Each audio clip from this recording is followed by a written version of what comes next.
I speak for His Excellency the President, and I double as Minister responsible for government communications. I will be your host for this evening's program. Tonight's presidential media encounter has been designed as part of the broader effort to deepen transparency and accountability in governance and bring governance close to the people. In the last few months, we have staged the Government Accountability Series, through which various sector ministers have briefed the nation on the performance of government in the last 8 months or so. Today, we take it a notch higher by opening up the president himself for scrutiny by the people of Ghana through the power of the media. So let me, at this stage, welcome you warmly on behalf of His Excellency John Dramani Mahama, President of the Republic of Ghana. We are joined by senior officials at the presidency and ministers of state. We have in our midst the Chief of Staff, Honorable Julius Debra. We also have the Honorable Minister for Education, Honorable Haruna, the Minister for Roads and Highways, Honorable Kwame Govins-Agboja, and the General Secretary of the National Democratic Congress, Honorable Fifi Fiavi Kwete. We also have other senior presidential staffers and appointees of government. I now have the unusual task of introducing to you a man who requires no introduction, because he is arguably the most recognizable figure in Ghana today. Ladies and gentlemen, I present to you His Excellency John Dramani Mahama, President of the Republic of Ghana. Shall we give him a round of applause, please?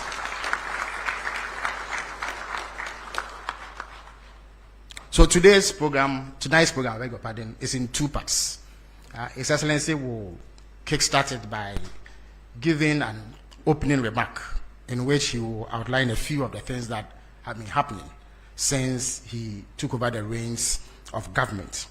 After which, we will delve straight into a question and answer session where media men and women present will be afforded an opportunity to probe into the workings of government. At this stage, I would humbly invite His Excellency John Dramani Mahama, President of the Republic of Ghana, to give his opening remarks. Shall we give him a round of applause, please? Thank you very much.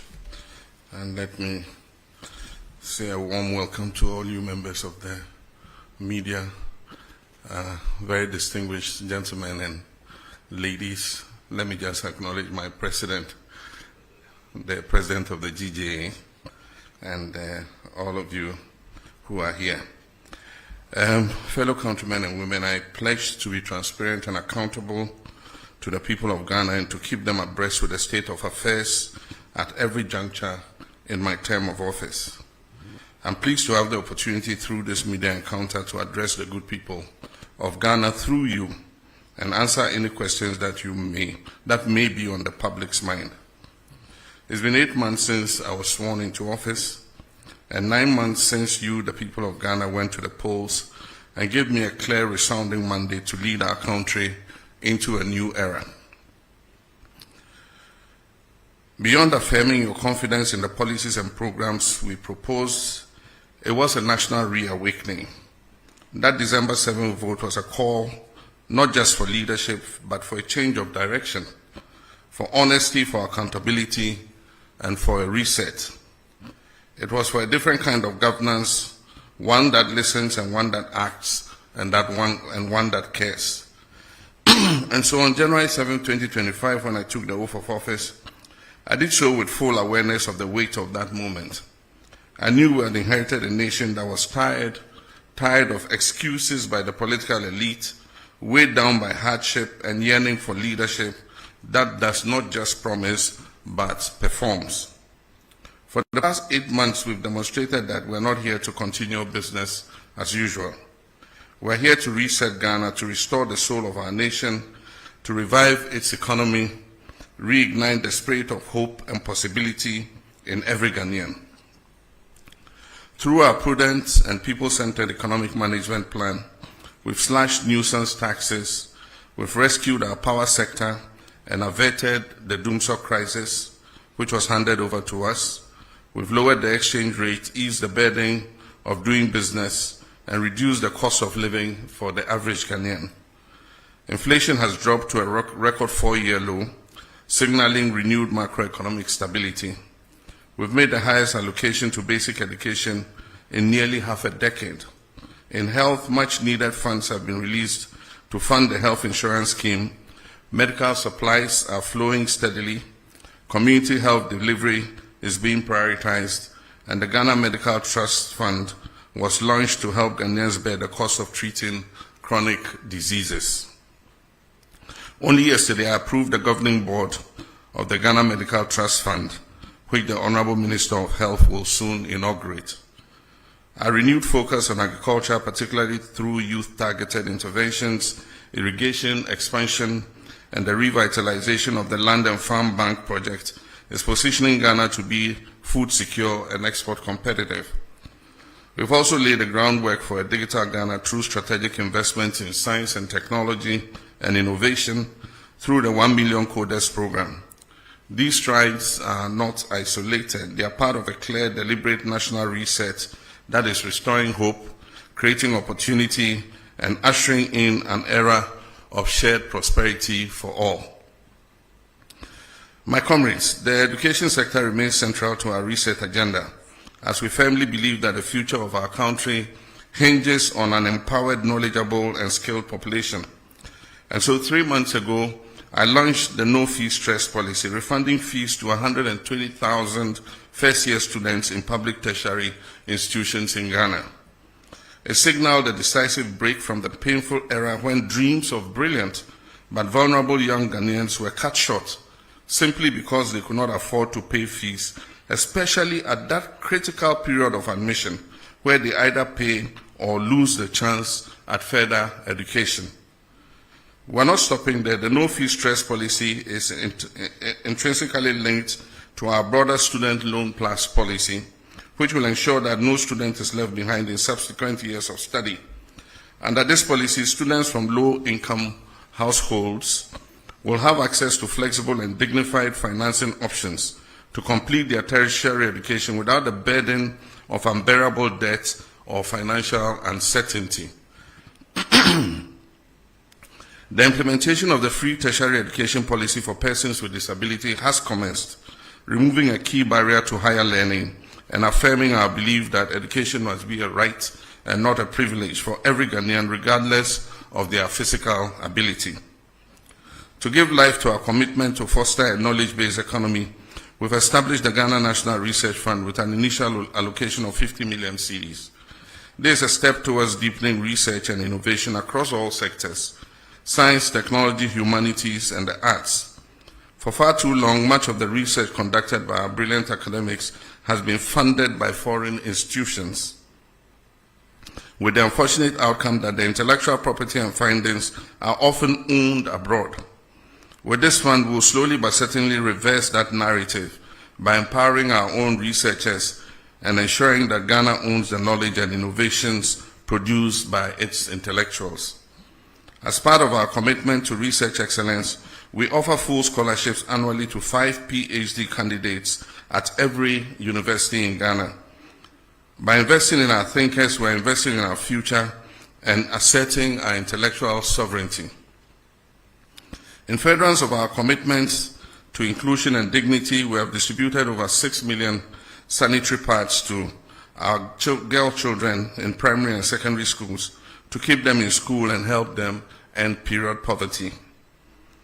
Contrary to the widespread misinformation that was circulated before December 7, 2024, the free SHS policy has not only been maintained, indeed it has been strengthened.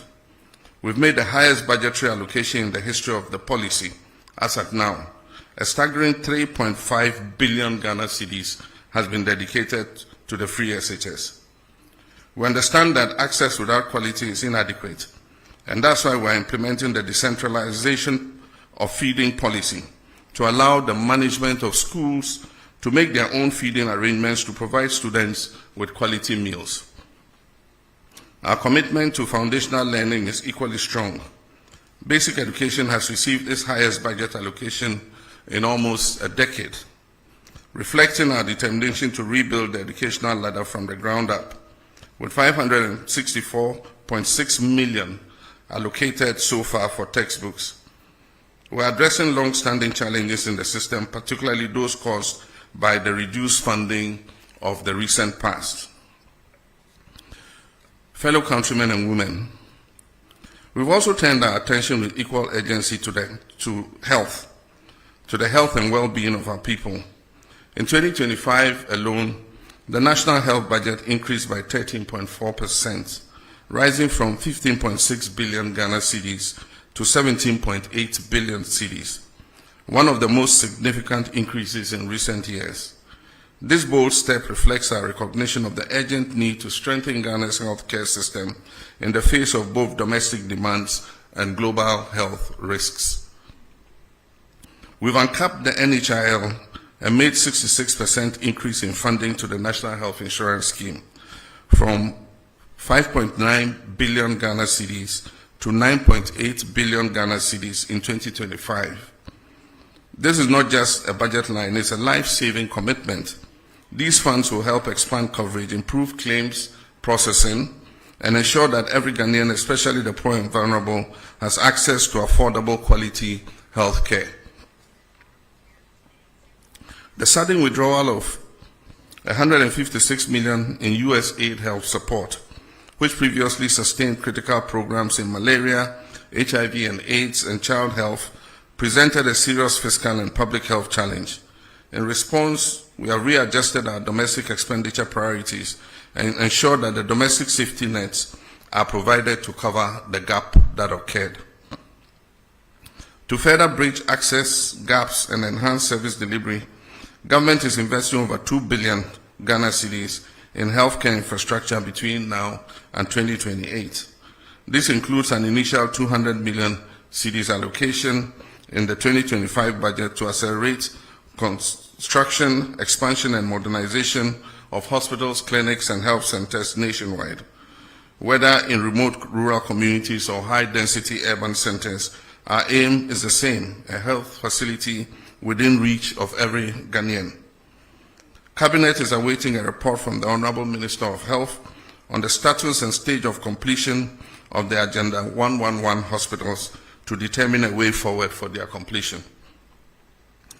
Our approach to economic management goes beyond improving the macroeconomic indicators. It's about making the Ghanaian household feel the impact in their everyday lives. As the popular saying goes, the real economy is not in statistics, but in the pockets of the people. And that is why I take pride not only in the clear signs of recovery and stability, but in the direct relief Ghanaians are experiencing from our economic policies. Today we are seeing a stabilization in the price of goods and services, with inflation dropping significantly from 23.8% in December 2024 to 11.5% in July 2025. The lowest inflation rate recorded since December 2021. But this isn't just about numbers, it's about being felt across markets and homes. The prices of key commodities are falling, and for the first time in years, brands and businesses are actively advertising their price reductions, a sign that recovery is not only real but tangible.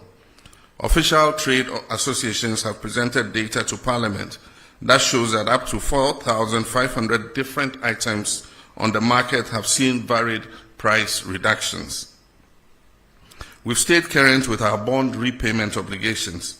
In a significant endorsement of Ghana's economic recovery efforts, global credit rating agencies, S&P Global Ratings, have upgraded Ghana's country credit risk from junk to B- with a stable outlook, reflecting renewed investor confidence and the positive momentum in economic management. To maintain this positive momentum of our economic recovery, we're increasing Ghana's productivity through bold job-creating initiatives. And one of the most transformative among them is our 24-hour economy initiative, a policy that is designed to boost micro and small and medium enterprise, modernize agriculture, and expand employment opportunities across key sectors. This initiative is not just about keeping the lights on longer, it is about unlocking new shifts of productivity, widening access to jobs, and building a resilient, inclusive economy that works for all.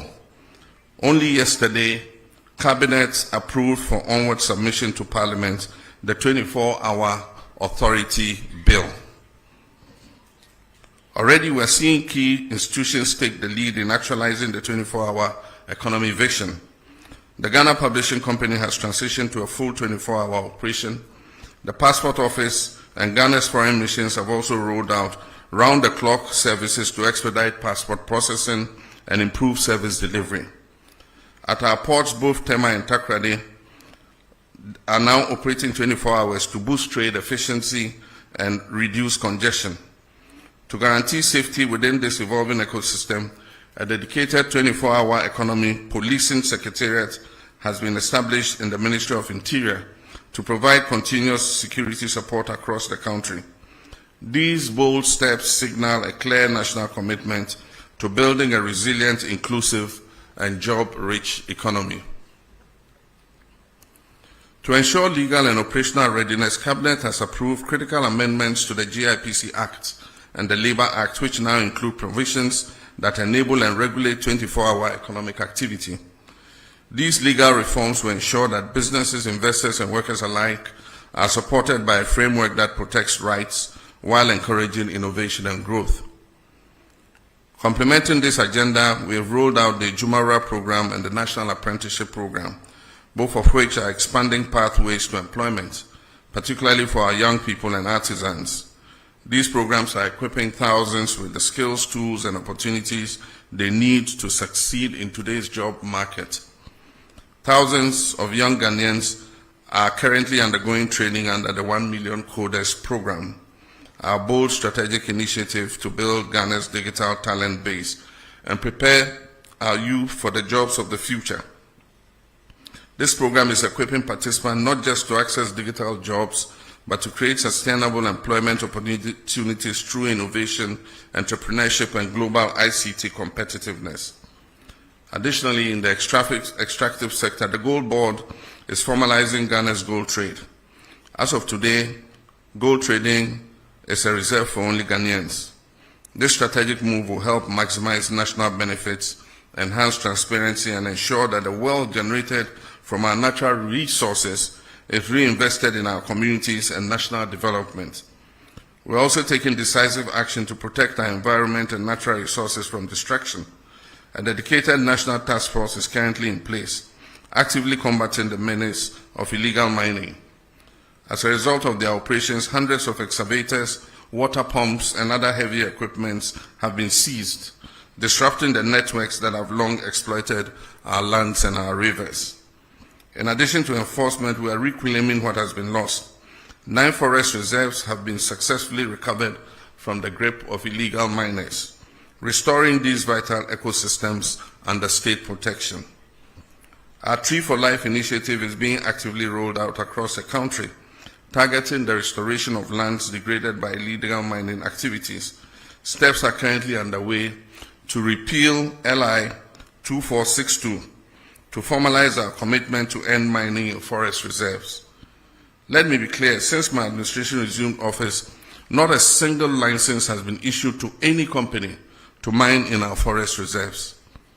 The repeal of LI 2462 is therefore intended just to crystallize in law what we have already demonstrated in practice, which is our commitment to protect these forest reserves. My friends, I understand that public accountability and the recovery of looted state resources are at the top of your expectations from my government. And let me assure you, my fellow citizens, that we've not wavered in our commitment for even a moment. Neither have we been complacent. What you are witnessing is not inaction, it is our steadfast adherence to due diligence, due process, and fairness in the pursuit of justice. Yes, our insistence on doing things the right way may afford those who have looted this country some temporary relief, but let me be clear, it will not grant them permanent escape. Across multiple fronts, active pursuits and prosecutions are well underway under the Operation Recover All the Loot. Over 200 cases are under active investigation, with about 80 people interrogated so far. Several prosecutions have begun, progressing steadily and remaining firmly on course. In the Republic versus Yeboah and 3 others, the state has submitted witness statements together with all other documents, and trial has commenced.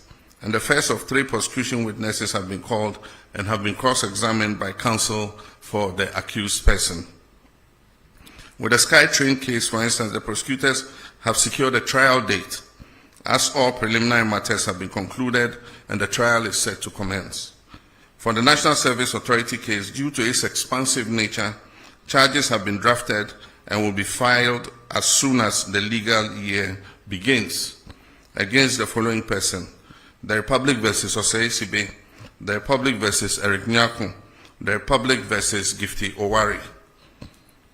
Also for the National Cathedral, we are awaiting a forensic audit from the Auditor General. Additionally, charges have been drafted and are ready for filing in the case of Republic versus Wuntumi and Akuntamaini. The Economic and Organized Crime Office, EOCO, is finalizing its report with respect to Exim Bank transactions.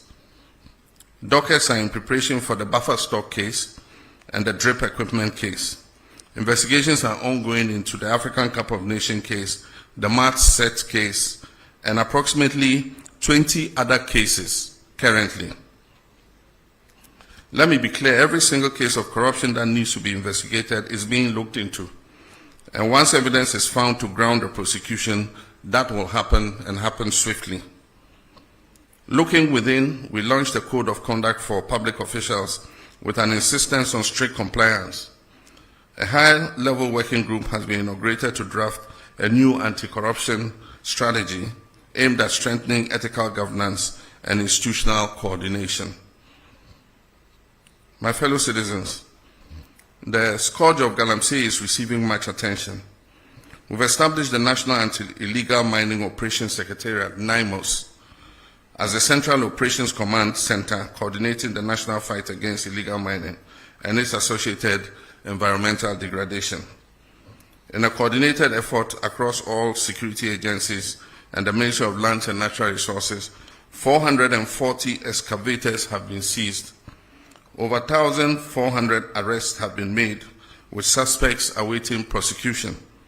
Over 300 Shamfang machines have been confiscated and destroyed.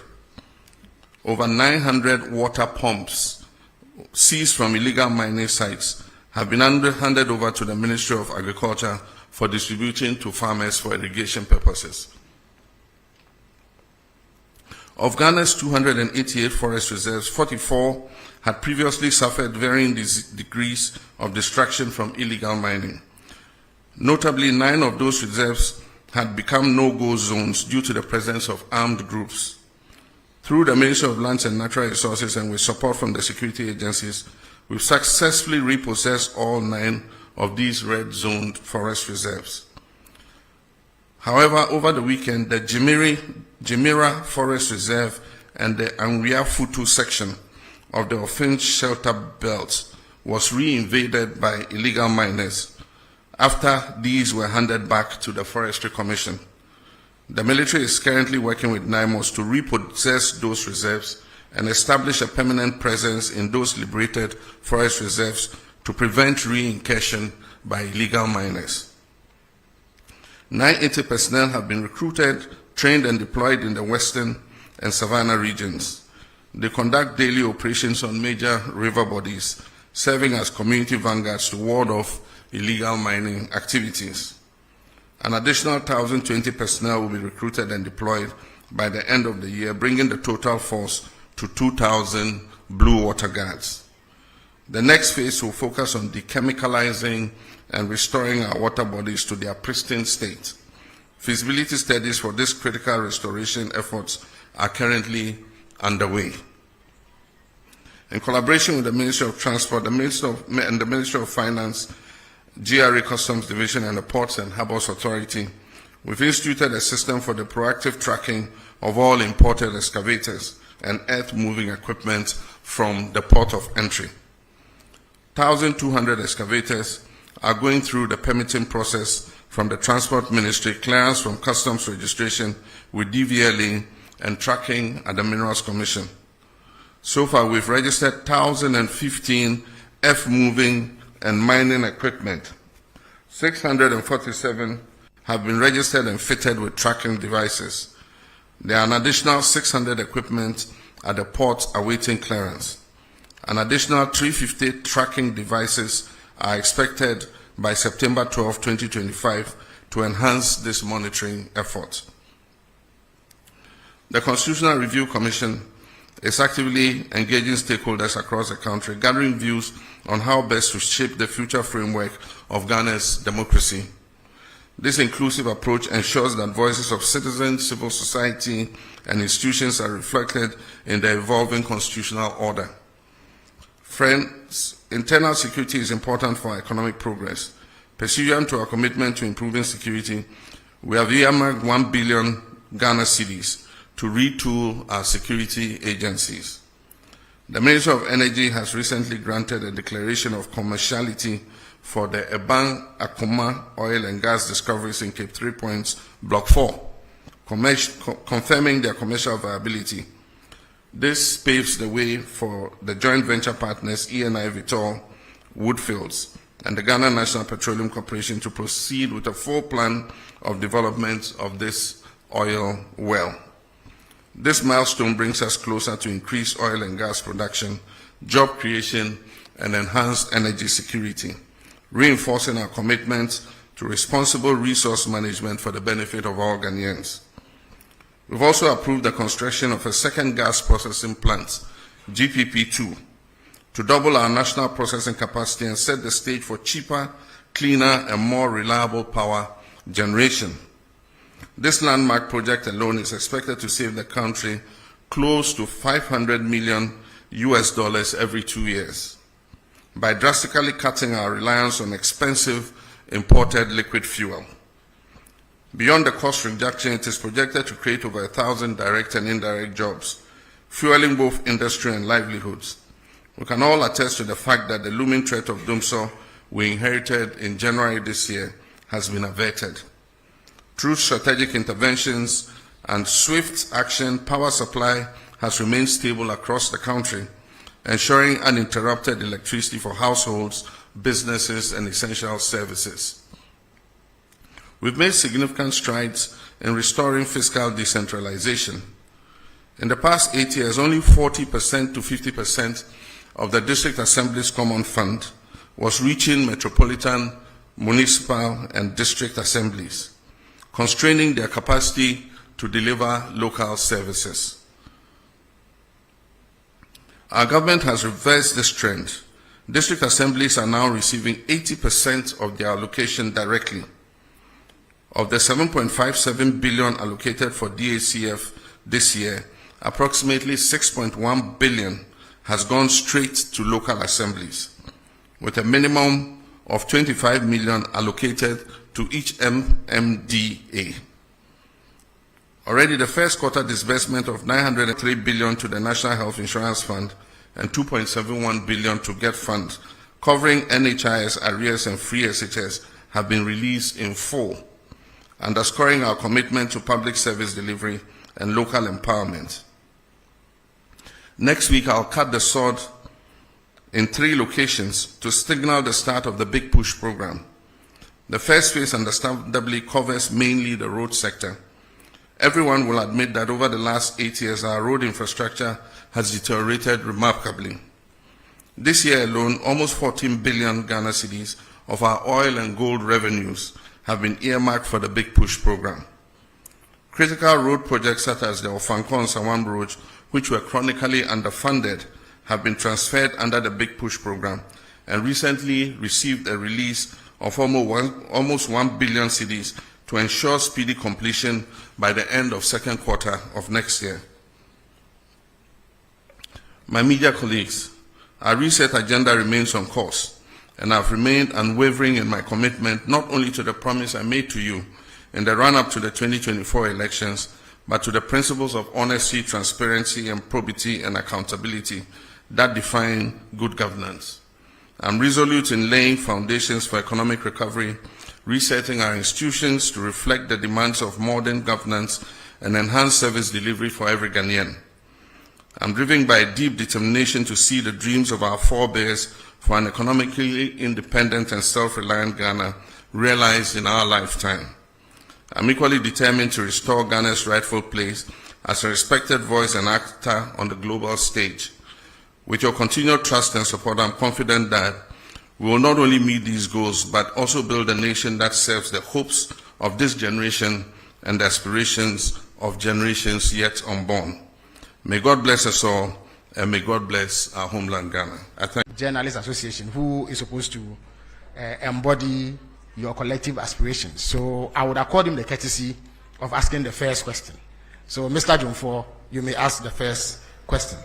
After which I see Kojo Prekodankwa, and then the Moses of Bloomberg, and then one lady in the middle to bring the number to 4. Mr. Jumfo, you may ask your question, please. Thank you, Honorable. Mr. President, thank you so much for this opportunity, and having been given the opportunity to set the tone for the media encounter. Permit me to commend you for availing yourself for this media encounter and for your commitment to transparency and accountability. Your willingness to face scrutiny just 8 months into your term set a commendable example of good governance. We also wish to commend you for your assurance and firm commitment to safeguarding the safety and protection of journalists across the country. Now my question, Mr. President, as you may be aware, remuneration and general working conditions in the media are not the best, especially in the state-owned media, which falls under the authority of government. This situation is a key factor in our low ranking on the World Press Freedom Index under the economic indicator. What measures is your government putting in place to improve working conditions in the state-owned media and also to provide relief for those in the private media? Also, assault on journalists are on the rise, and I know this is of great concern to you as a journalist yourself and a proud member of the Inky fraternity. The Ghana Journalists Association would therefore like to know what your government is doing to address this disturbing trend. Thank you, Mr. President. Thank you very much. Kojo, you may have the microphone now. Good evening. My name is Kojo Prekodankwa, Kesben Media. In your remarks, you did touch on the issue of mining, and I want to commend your government with the achievements you chalked. But recently, we heard that Ghana Water Company is proposing almost about 280% increment in tariffs.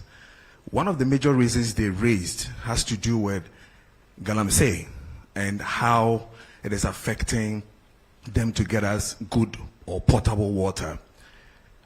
In this way, I would want to ask, Mr. President, would you then consider the argument that we should have the state of emergency when it comes to illegal mining? Thank you. Thank you very much, Kojo. I believe I called the Moses of Bloomberg. Yes. Your Excellency, thank you very much. My name is Akol Moses, a correspondent of Bloomberg. Your Excellency, Ghana's economic indicators have turned into a positive trajectory, and buoyed by the ratings you also referenced and investor confidence. Do you think that that gives enough scope for you to go back to the international capital market, maybe for your first Eurobond after the default? Thank you. Okay, so we'll take the final question in this batch from the lady whose hand is up.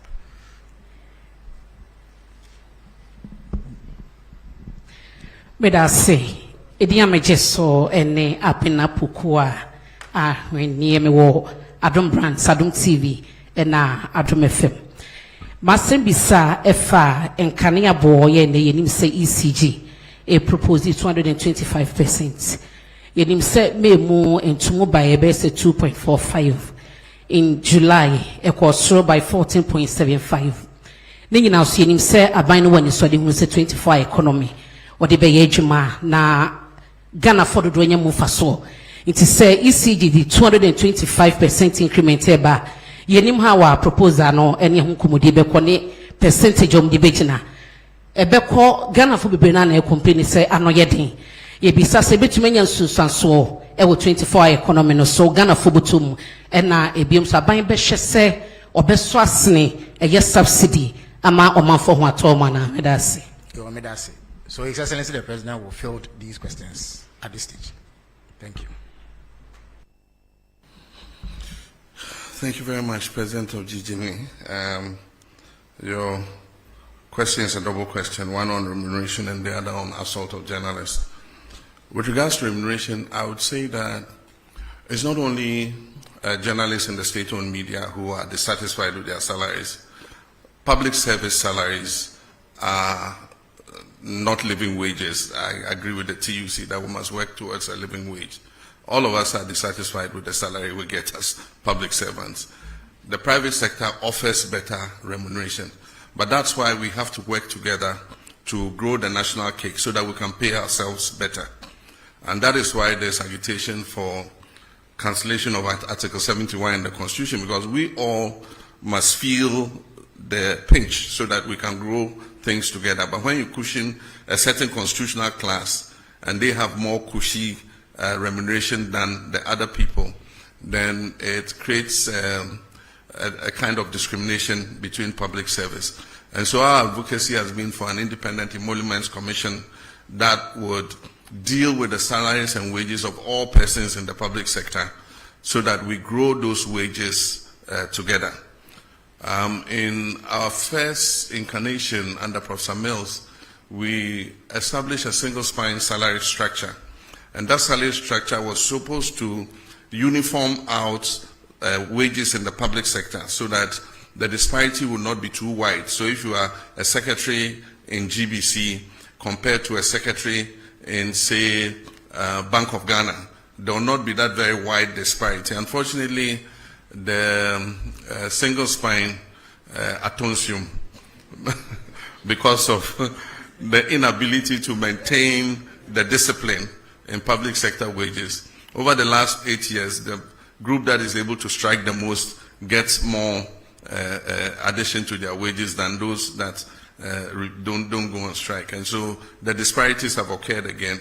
And so we're in consultation with organized labor to see what we can do about reforming public sector wages. And I'm sure that if those wages are made better, journalists working in the public sector would also have an improvement in their remuneration.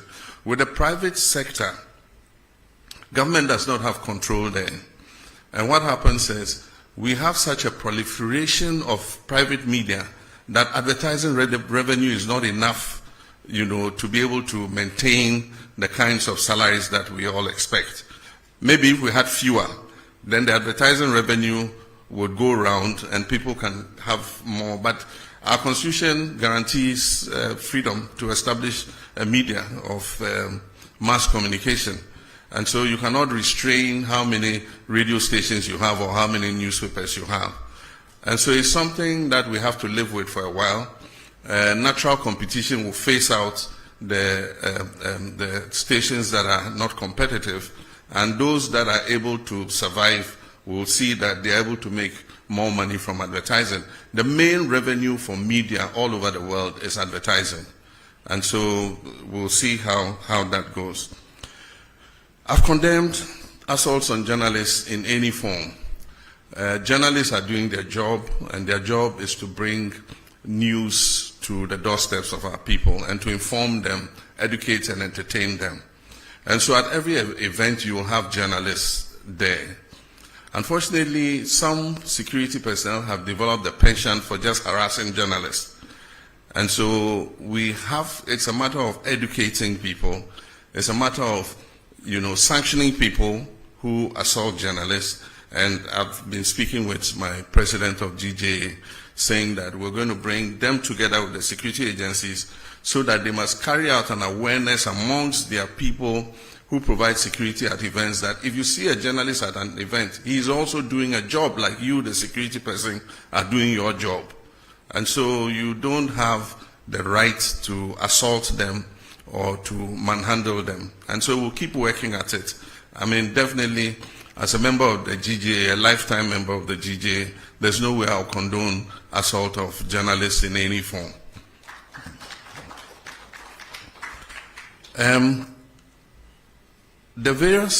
We do occasional review of tariffs.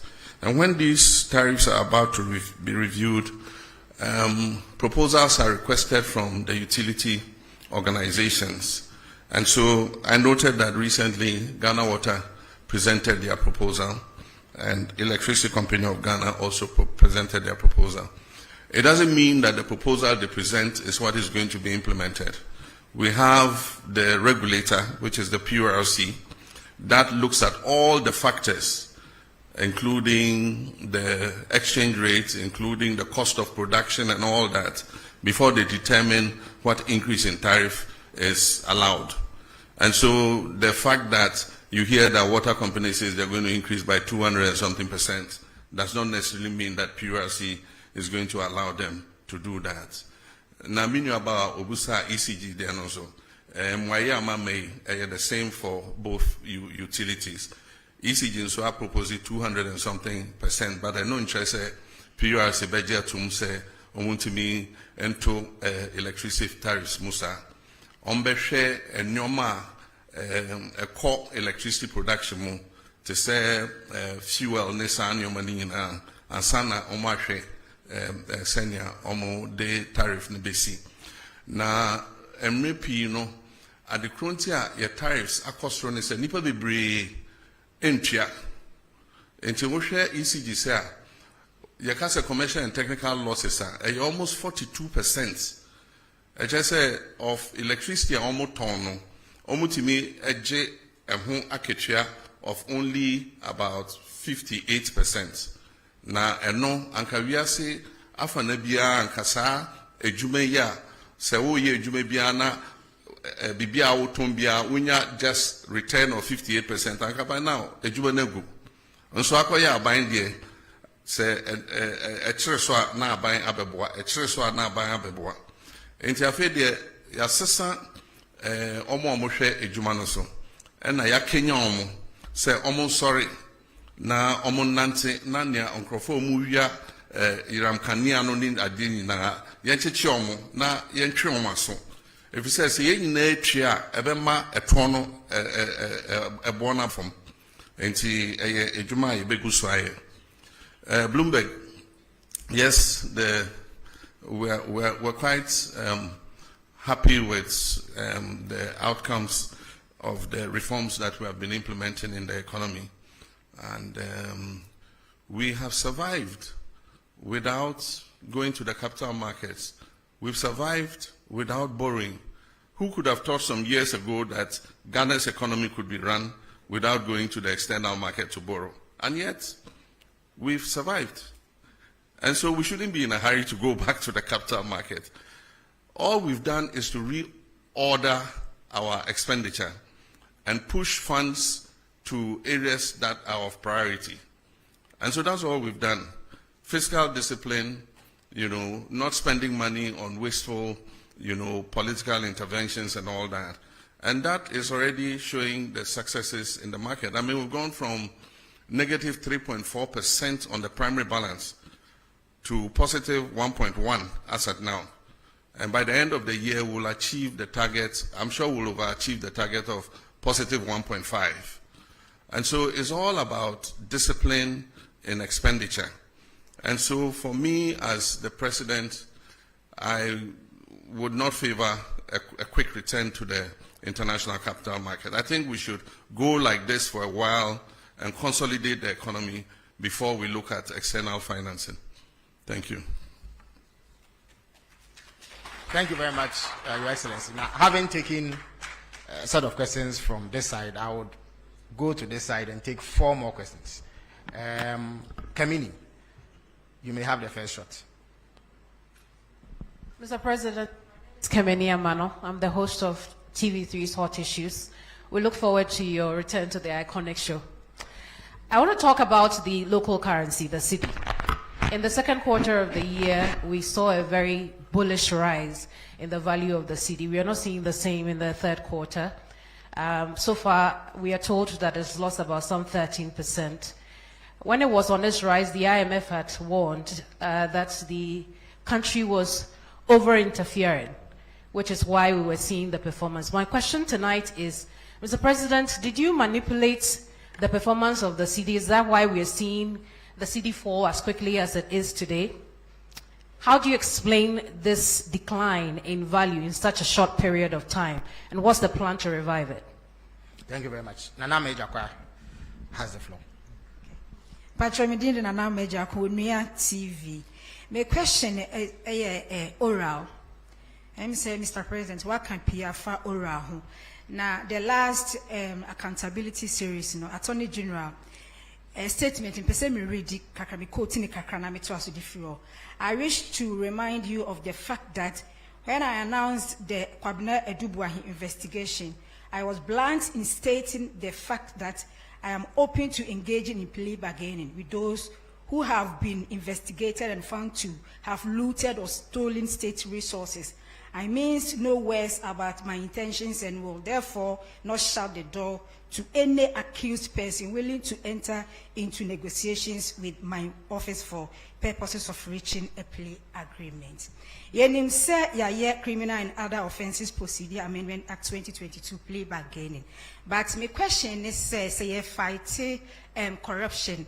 As Attorney General, State Attorney say we be na apno de ato ho no mo a say we loot state resource and as a fund bra then ni me negotiate. Does it mean say we beti ase say sika na me fae no metua ye gyan no ana ende wo ho no mo ana?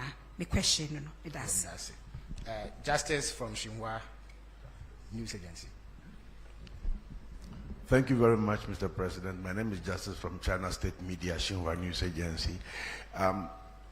Looking at the global trade crisis that was ignited by the United States President, people have been wondering what countries like Ghana would be doing as a response.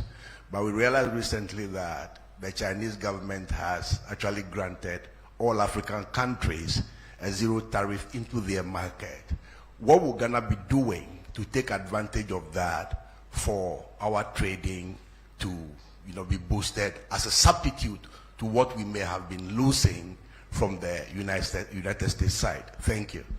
Before I take the final question from here, let me indicate that we are joined by journalists from across the regions through the power of technology. So as and when the technical folks sit down me, I would ask them to also contribute to this question and answer session. Alfred, you may have the last word in this batch. Thank you. Good evening, Mr. President. My name is Alfred Okanse. I work with TV3 as part of Media General. Just on the back of the oral question that was asked by a colleague of mine, over the weekend we had the General Secretary of your party indicate that there are some NDC lawyers who are cutting deals with some persons who are standing trial for acts of corruption. Is this statement one that you're minded by? And if you are, what are you going to do about this, especially because of how committed you are, as you indicated, to pursue oral because the Ghanaian people expect that you should do so? Thank you. Thank you very much, Alfred. Now, we are joined by William Menta from Rich FM. So, William, if you can hear me, you have the floor. Okay, so my name is William Menta from Asimfosu-based Rich FM Central Region. And Mr. President, Central Region is known as the heartbeat of education and tourism. Yet our people still struggle with unemployment and underdeveloped infrastructure. What specific steps is your government and our strengths into real jobs and opportunities for the youth? Thank you. Thank you very much. Your Excellency, you may answer this question, sir.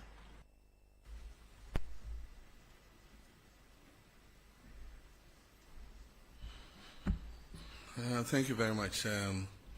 The first question is about the rise in the value of the cedi. We recognize a very steep appreciation in the value of the cedi in response to the reforms that we were carrying out. And for those of you who listened to me, there was one occasion where I said, people were asking whether it will go below 10. And I said, it is dropping, but it will find its true value. It was undervalued at 16, and it probably is overvalued at 10. But somewhere between there, we have the real value of the cedi. And so I believe that it is about stopping rapid depreciation of the currency. Almost every currency would realize either depreciation or appreciation in the course of a year. But when you have steep depreciation of about, like we had in 2024, 25% depreciation in the currency in the first half of the year, it makes planning difficult. And so, yes, Bank of Ghana has been intervening in the forex market, but they've withdrawn. And what happened was that because of the rapid appreciation in the value of the cedi, we saw an exponential increase in imports, because then people could buy cheaper dollars and so they could import more, which is a natural economic phenomenon. But on the other side, exporters are not happy because they get less cedis for what they export. And so every country tries to find out a balance where exporters are able to do good business and importers are not overburdened by high forex rates. Where that lies, I don't know. I'm not a central bank.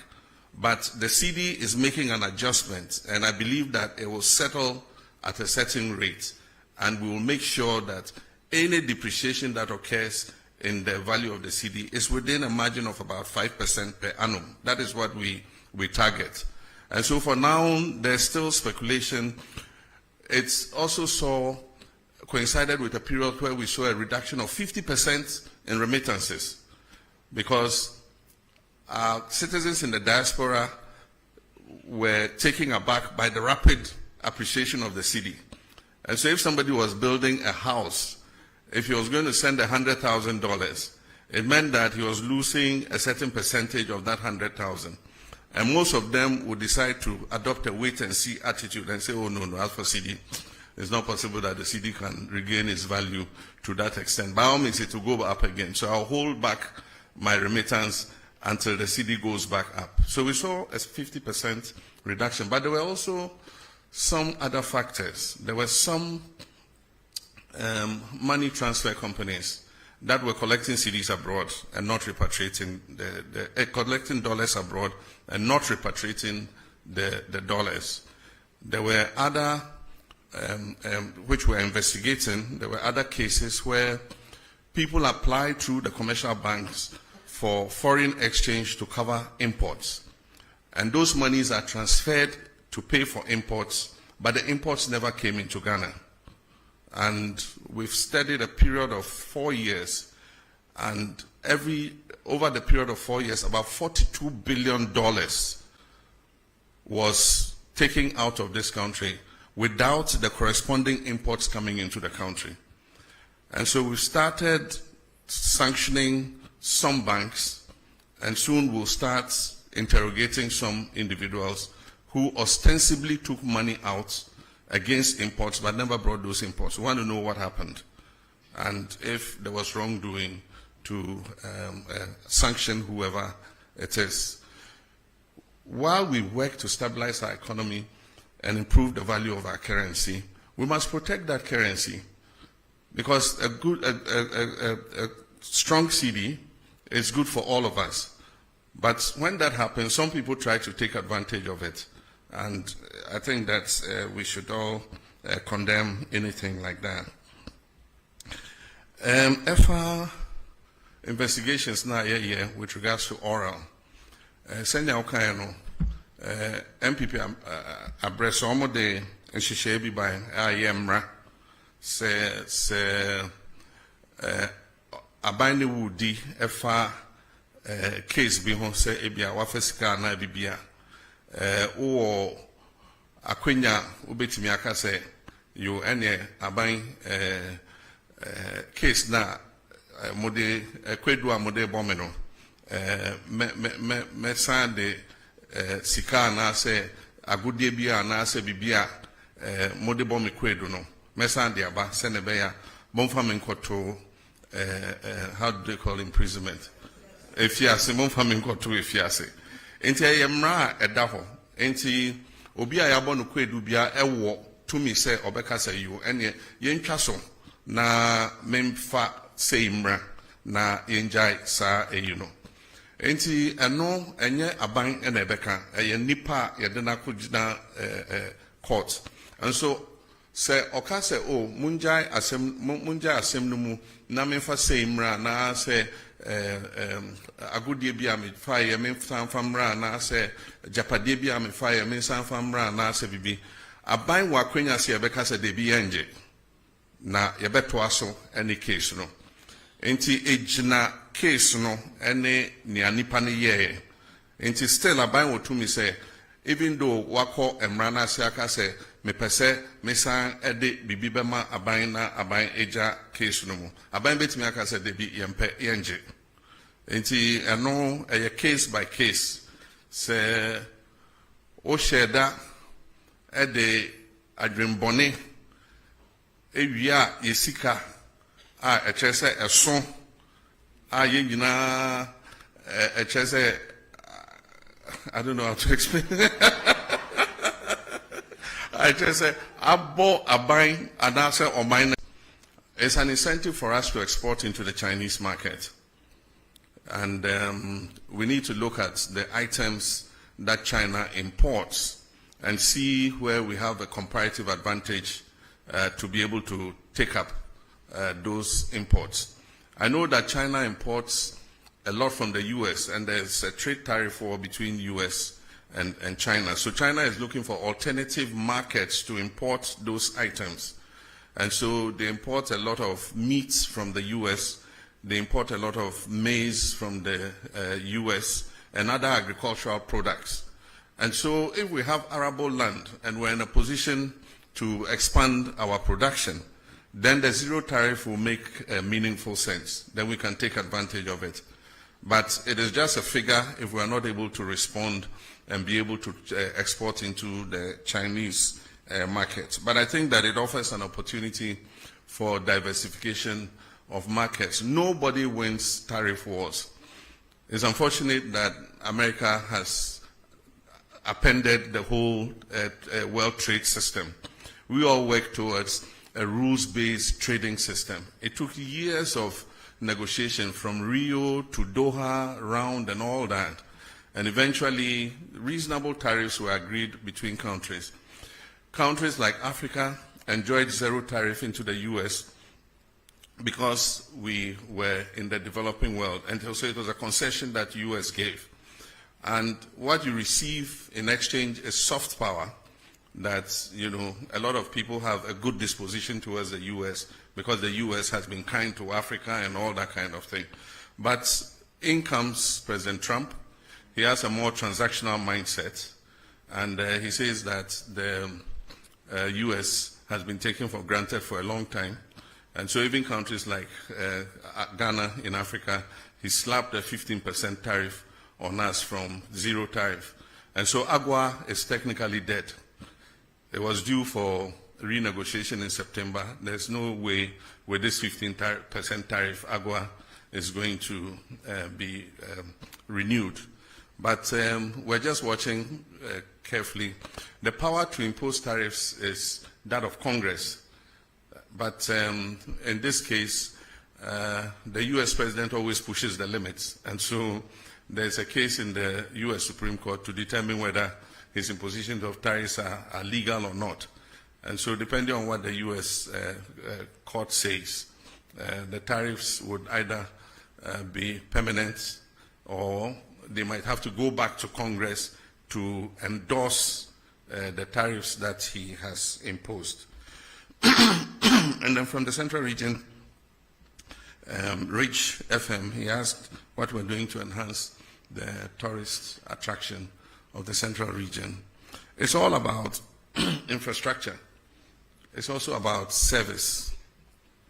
With infrastructure, even the travel time to central region is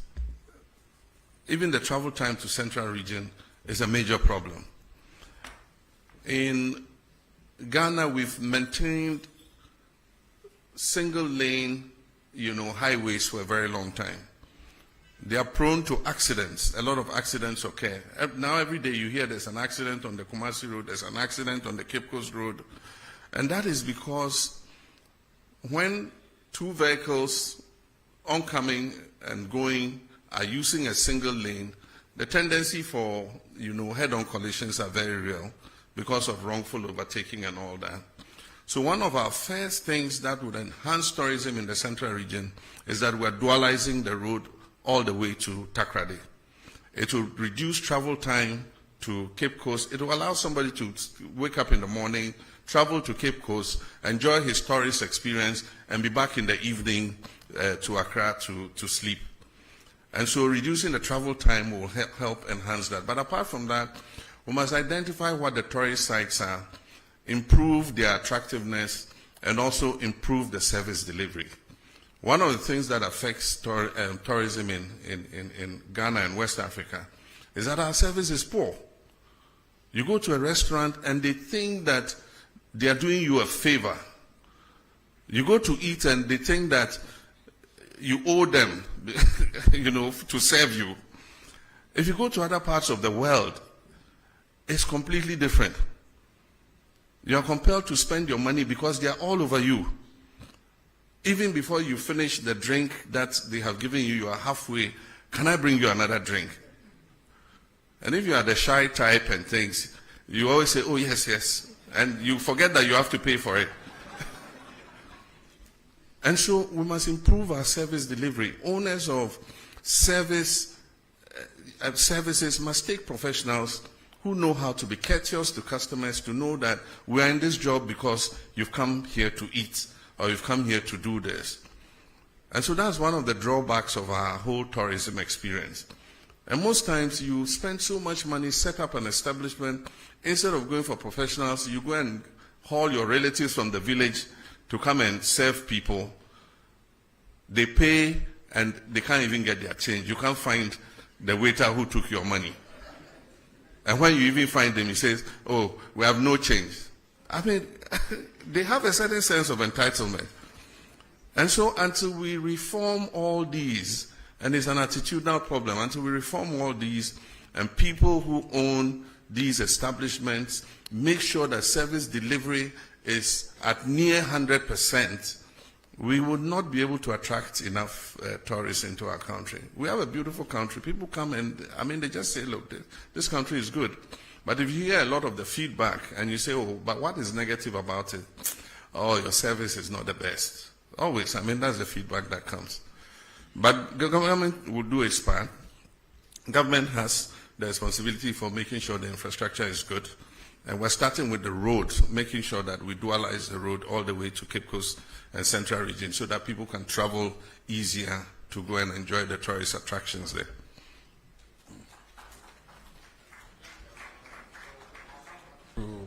The middle row. So Bernard Avle of Channel 1, Sadiq Adams, Mahama Haruna from the Savannah region, and there's a lady at the back there, and Joshua from GH1.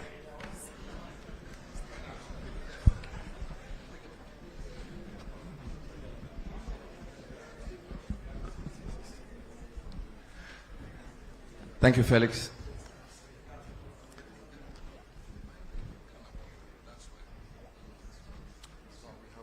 Thank you, Felix.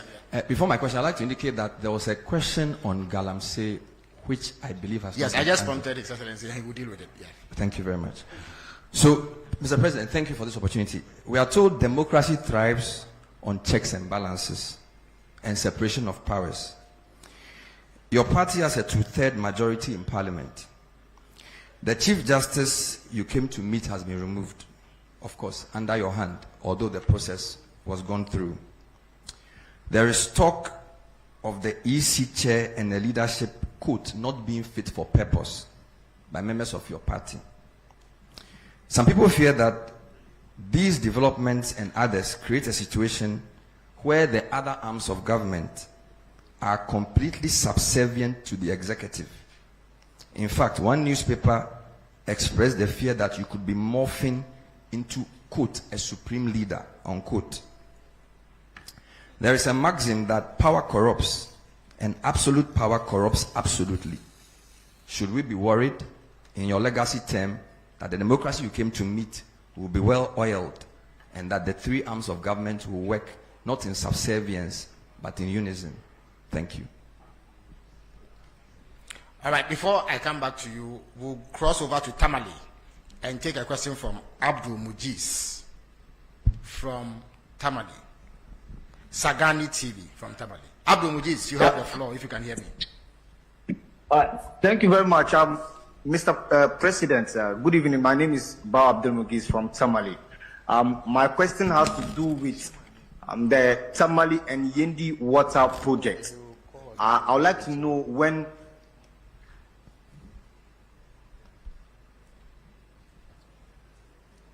Well, we seem to have lost Abdul, but I think I can continue for him. He would like to know when the Tamale and Yendi water projects will be executed. Yeah, Sadiq, you have the floor now.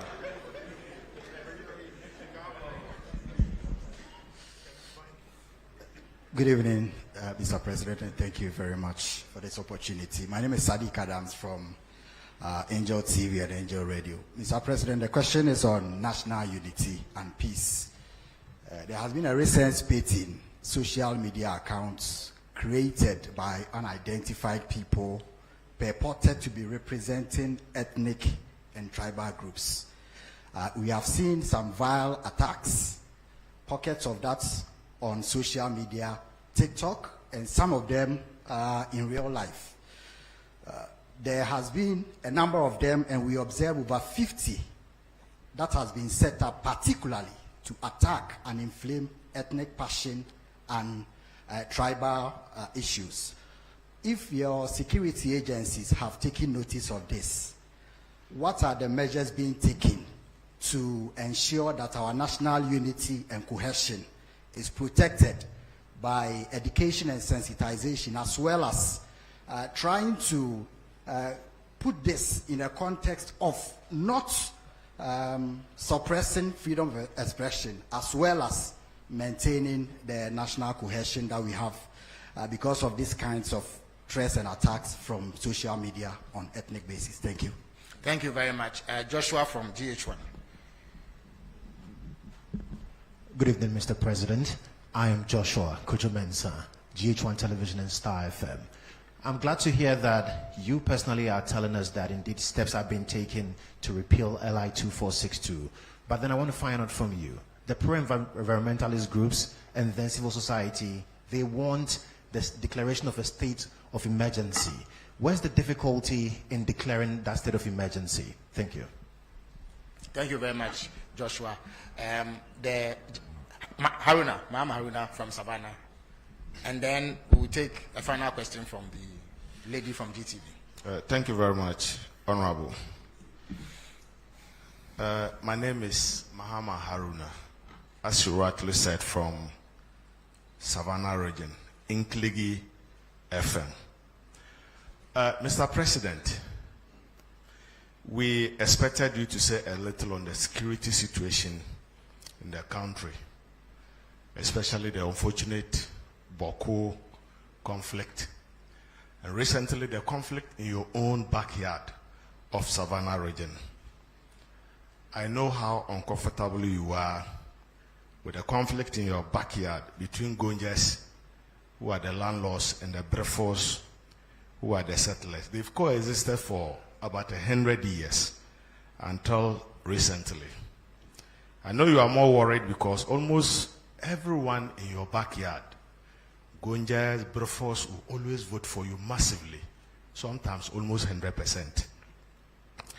Now, since 1996, when you contested your first elections, first of all, I just arrived from Bole where you hail from. And I can say that the people are not happy with the curfew imposed on them. Especially in the beginning, people were dragged from their rooms and beaten. There's evidence to that. Now, let me go to my question. You may want to wrap up. No, yeah, I'll wrap up. Mr. President, you've put in place, the Minister of Interior has put in place a mediation committee. Do you think it can resolve the problem? Because some are saying there should have been a reconciliation committee. Moreover, the people are saying since the conflict erupted, they've not heard from you. So what do you have to tell your people? Thank you very much. Thank you very much. So the final question will come from the lady from GTV. Good evening, Your Excellency. Thanks for the opportunity. I'm Salamat Kukwapinto. I'm with the Despite Media. Yeah, pardon me, Despite Media, yes. Yes, right. yes, thank you. I wanted to hear something for the creative arts industry when you made your presentation, but I didn't hear anything. The question is that you have shown how you want to bridge the unemployment gap, but I want to find out that how do you intend, or can you tell us what plans you have in using the creative arts sector to solve the high unemployment? And also, please, I would like to hear what is happening with the Black Star experience. Thank you. Thank you very much. So His Excellency will now answer these questions.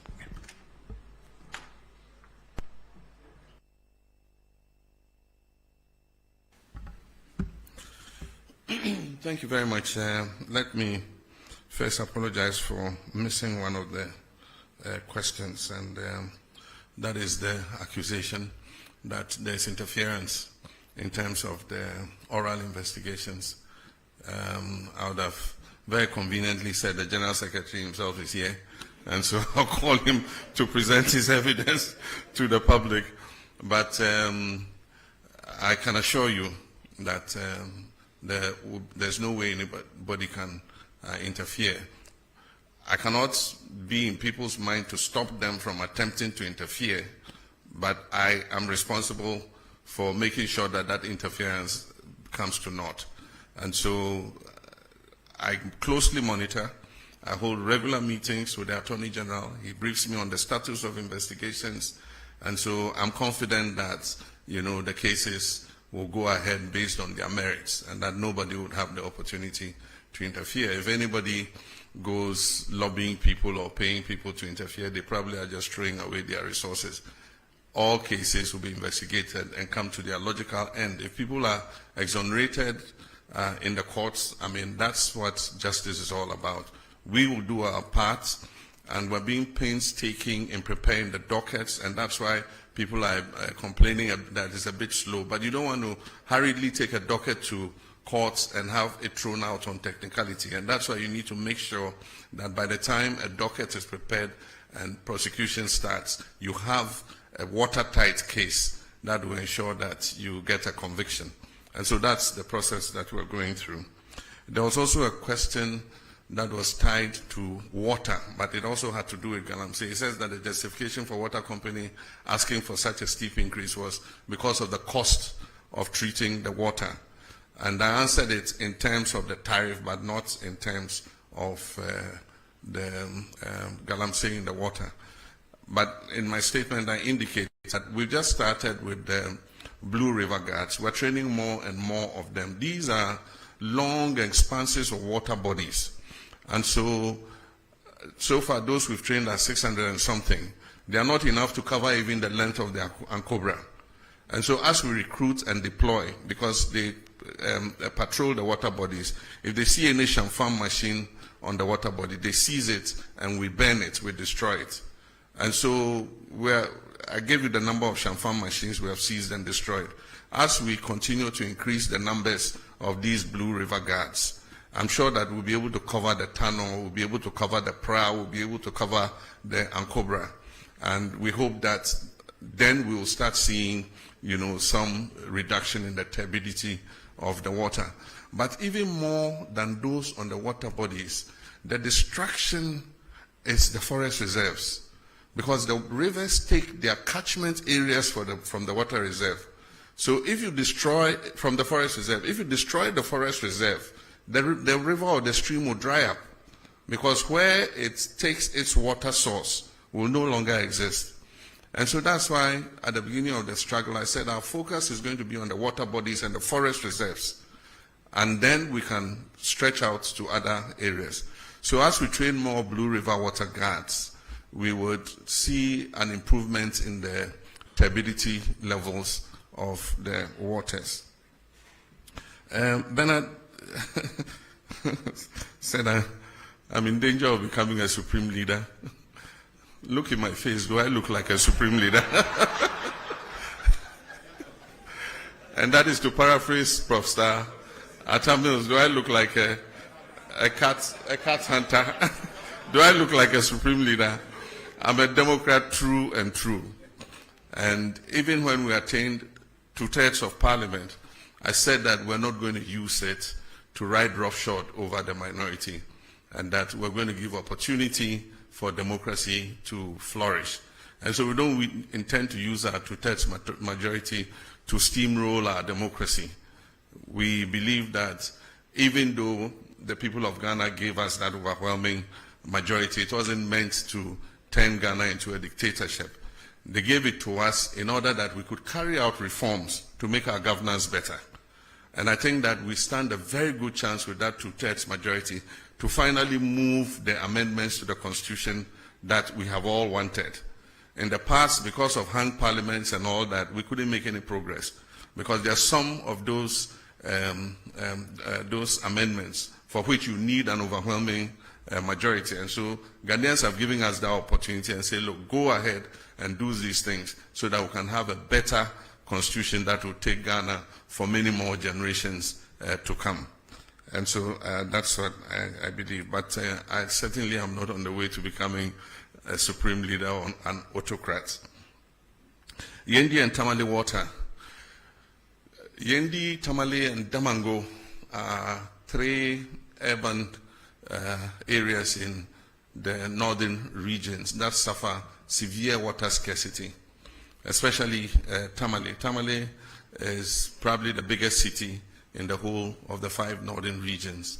The population has been increasing rapidly, and the water system has not expanded as fast to meet the demand of a growing population.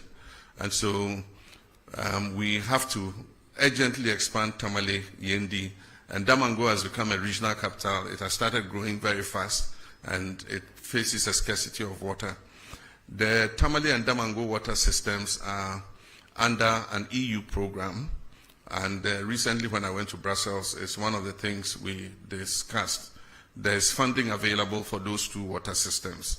And so because we have a cap on our credit, external credit of $250 million a year, we have to find space within that to be able to accommodate Tamale and Damango water. But I want to assure you that they are priority projects for government, and we definitely would fund them and make sure that before we leave office, Tamale and Damango get sufficient water for those cities to thrive.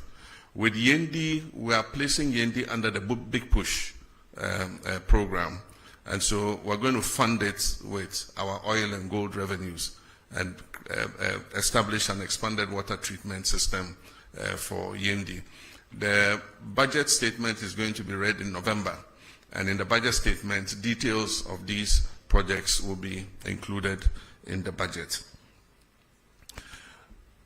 The last time the GJA came to me, I mentioned to them that as the world changes and new technologies come, we're moving from not having just the traditional media into having what we call the new media. These are all the new social media instruments like TikTok, like Facebook, like X, and all of them. And so the traditional sense of journalists like you, most of you trained and working in media houses that have a corporate identity and can be held responsible for the information that you put out, is beginning to change.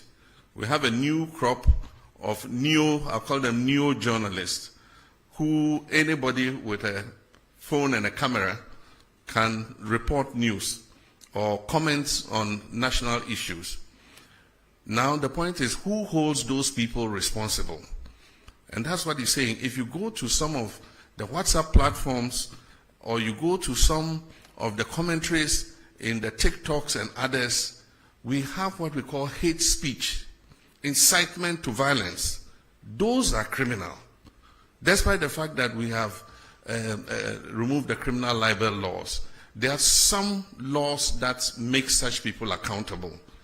Because if we don't regulate that sector, it can lead this nation to war.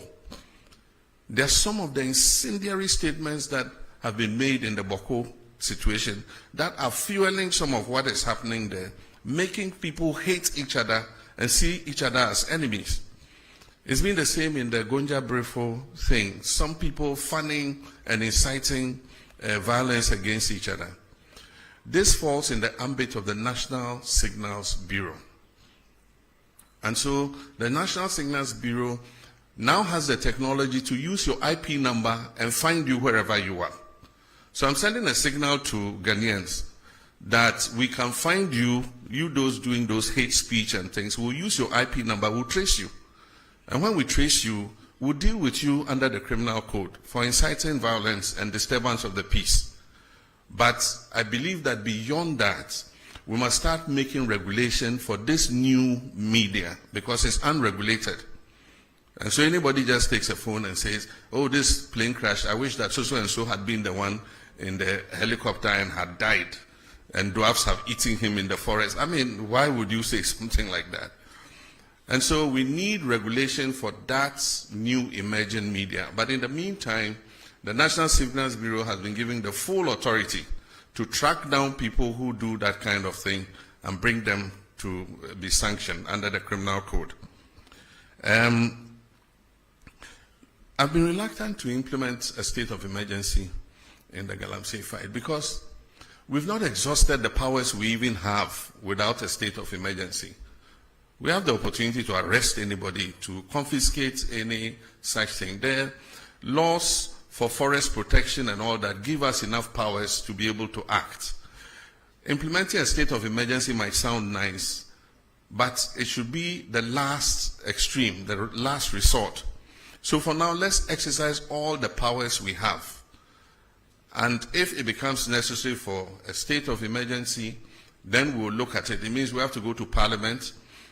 The President can't just declare a state of emergency without, going to Parliament, because there's a limit to how long you can maintain that state of emergency. And so I believe that we still have leverage to continue to fight Galamsey without necessarily implementing a state of emergency. It means that we have to delineate the areas where the state of emergency is operational. And if you look at the area where Galamsey is taking place, it covers several districts of our country. And so we would do it if it becomes necessary. But for now, I think that we've given the security services enough powers to be able to deal with people who are found to be involved in Galamsey. With regards to the security in the Sola, Tuna, Kalba, and Bole districts, it was an incident over a small plot of land, like the land you put a container kiosk on. That's all. And it has led to over 30 deaths. Somebody has his house, and there's a land between the house and the street. And he wants to build shops on that land. And then there's a dispute with the chief. And then it leads to gunfire and then deaths. It's most unfortunate, like the questioner said. These are two groups that have lived in peace for so many years and are intermarried. There are people from one side who are married to their others, people from one side that are married to others. I, for instance, I am such a mixture of people, I don't know who I am. Part of me is Vagla, part is Safalba, part is Gonja. I mean, quarter of everything.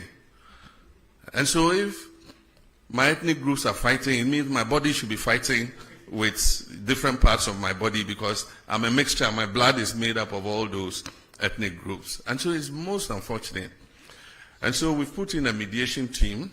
We mentioned the members. The 2 MPs are supposed to be ex-official members to work with the mediation team. If you look at the terms of reference in the mediation team, there's also reconciliation. And so even though we call it a mediation team, its terms of reference includes reconciliation.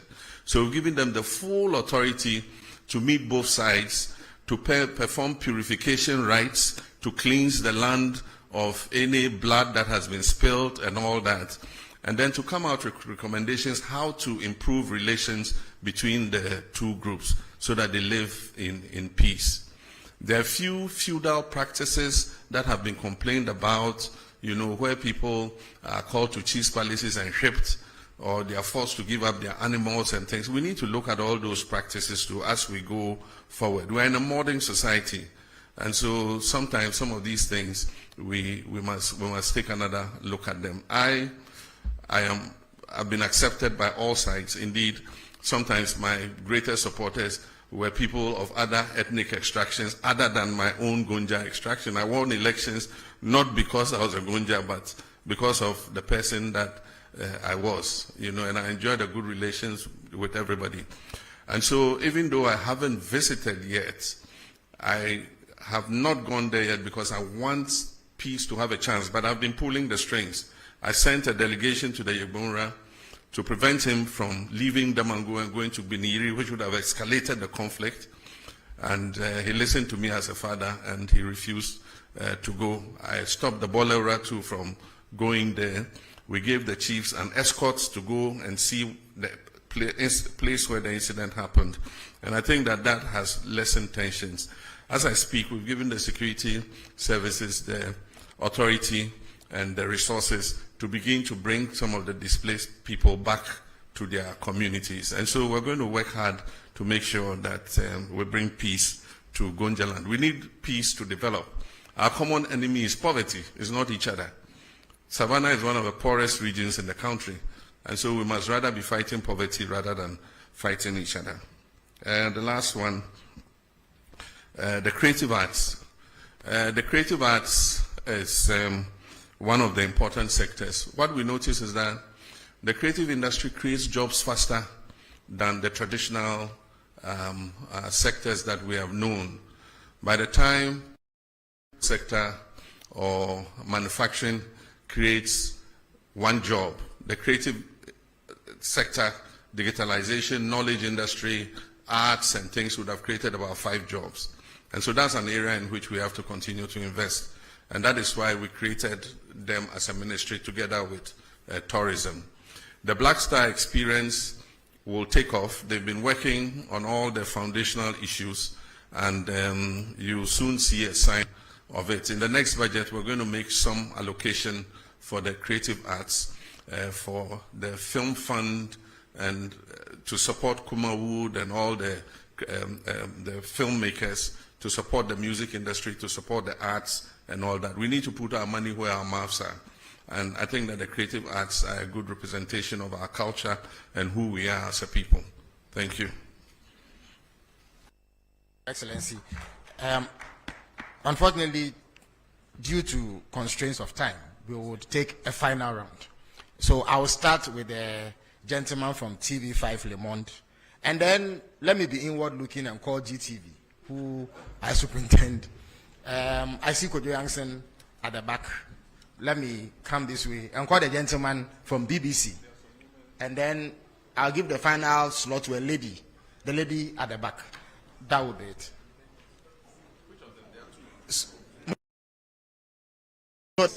Oh, they are both in black, incidentally. Well, one has more white than the other, so I'll call her.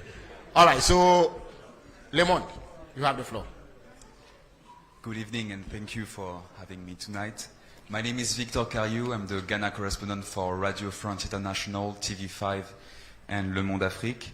These questions concern the diplomatic relationship between the United States of America and Ghana and Africa, and the deportation of migrants from the US to third countries in Africa. Your Excellency, with regard to this matter, how do you perceive the recent deal between the US and Rwanda, Eswatini or South Sudan? And also, has Ghana already received migrants from a third country deported from the US?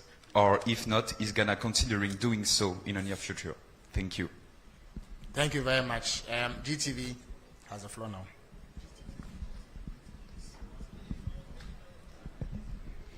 Thank you. Good evening, Your Excellency. You announced that the government will remove the minimum capital requirement for foreign investors under a revised Ghana Investment Promotion Sector Act during your visit to Japan. Your Excellency, is the government not removing the protection that shields Ghanaian enterprises by removing the minimum capital requirement? And also the concerns about the Ghanaian traders with the activities of the Nigerian trade partners in the country. There's a request for that part of the GIPC Act to be amended to make it possible for Nigerian and indeed other African traders to move more freely within the space because of ASCFTA. What are your views? Thank you. Thank you very much. Kojo Yankson has the floor now. Thank you. Good evening, Mr. President. My name is Kojo Yankson. I'm the host of the Super Morning Show on Joy. Mr. President, you've already talked about how important it is to safeguard the water bodies and the forest reserves. But over the past 9 months since you became president, the turbidity levels in the water bodies have worsened, according to the Water Resources Commission. Ghana Water Company supports this by saying that they've had to shut down several treatment plants because the water sources are too polluted for them to process. Besides that, we know that there have been increased incursions into forest reserves for Galamsey. We've also heard from your transport minister that we are importing more excavators than ever before, over 200 a day. My question about this is about its effect on the economy. Recently, the finance minister has been touting the work of the Gold Board led by Sami Jemfi for being an anchor to the economy, especially when it comes to stabilizing the city. My question is, does your government know, is your government able to tell the difference between gold from Galamsey and gold from regular concessions when the Gold Board is buying gold from local producers? And could it be, because so much of it comes from Galamsey, could that be the reason why we are seeing some reluctance recently in the fight against Galamsey, in the sense that the IGP's efforts have been stopped and he's brought back his men from the forests? Could this be because? Thank you very much. I think your point is made. So I'll turn to the BBC now. I'm Thomas Nadi from the BBC World Service. Mr. President, during our interview last year ahead of the elections, you mentioned you were going to establish special courts to fast-track the trial of corruption cases. Could you update us on how far you've gone with that? And also, some of the oral cases border on national security, particularly the Yeboah one. Do you intend to take them out of court? Thank you. Thank you very much. The lady in a lot of white and black. Good evening, Mr. President. My name is Bernice Abubeidulansa. I'm a broadcast journalist with GH1 Television.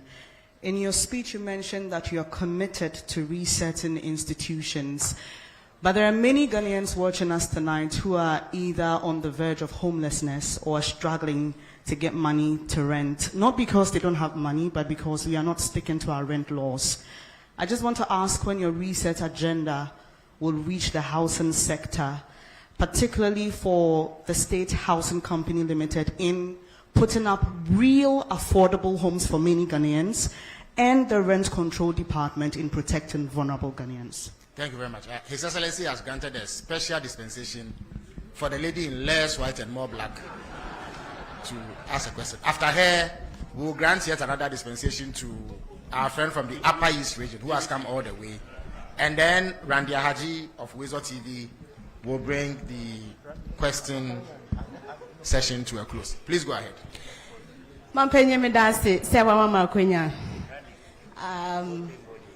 The question is today if you asema anti wa mfami de anke be ha me pa. Me pa cho. Me din Ede Monica is Anoba home-based television. Me pa cho wa bole bamboy tuna kalba ya kwan no enye ese ya che ye bre yetimi di 16 hours don shi dunsia na ye ndru fie ye bisa se mampenyi de na wo ye de amayen ye mu bia ye ntimi mfasore foma na ebefei ye ne den so bin so ene bamboy enko a yetimi di don shirim yenu ewo ho na ye mfiri mu enam so makwemu kan for me share am robbers omunso afasa akwenya no so haye pa na musuo bo na okokasa okofa state transport which is STC then you due because omono they drive with care and caution on kan ho kra enti ene na wunyandri obede nyane ada sorry sa na ona si na tai wadaroma odi anka kwan ho nsem de nka oya ade pa na ye de na ye de wayi ye free musa da ben ene ye hwe wenim se obofia boy. So our friend from the Upper East region would have Upper West region. Is it Upper East? Upper East region, yes. But you have only one question, please. Thank you very much. Only one of you is allowed to ask a question. So thank since you you very are both much from the for same region, yeah. Please go ahead. Yeah.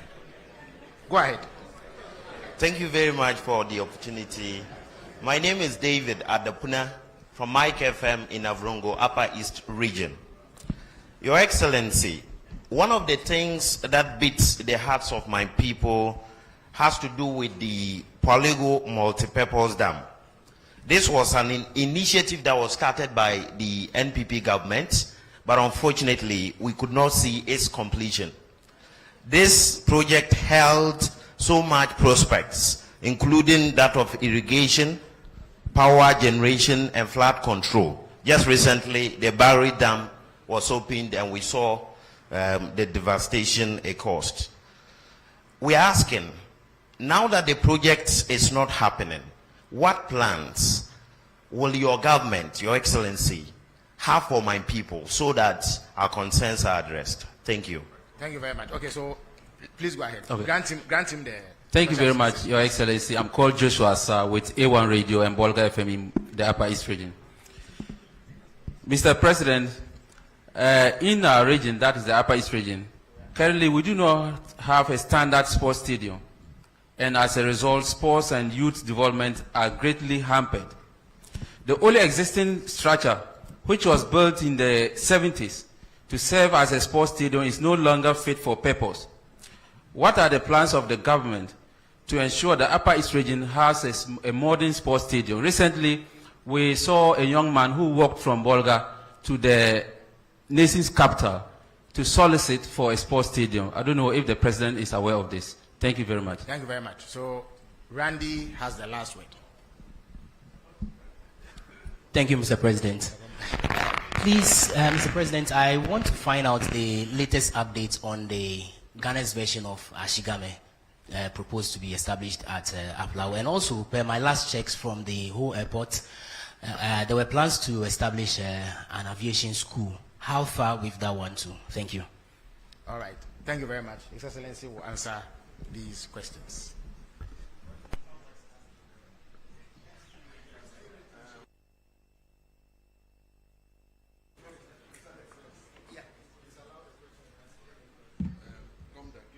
Okay, okay, Senior A.R. Gomda, the President Senior and Secondary School, has the final word by presidential fiat. Please give him the microphone. Okay. Thank you very much. Excellency, your recent directive that 2 persons be investigated for their activities regarding Galamsey went down well with a lot of people.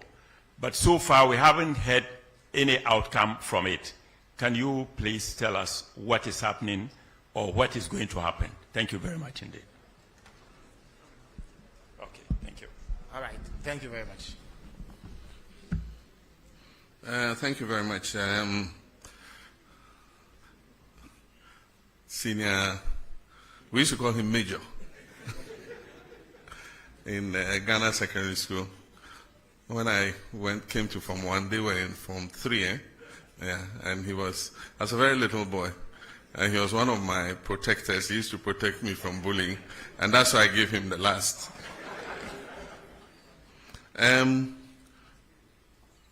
The first question was from, what's your institution?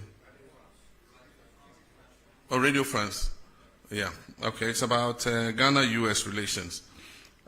First, we were slapped with 10% tariff that was increased to 15%. And then we're included in 36 countries that were going to be placed on a visa ban. But in the meantime, all 5-year visas were cancelled, and we were restricted to single entry 3 months.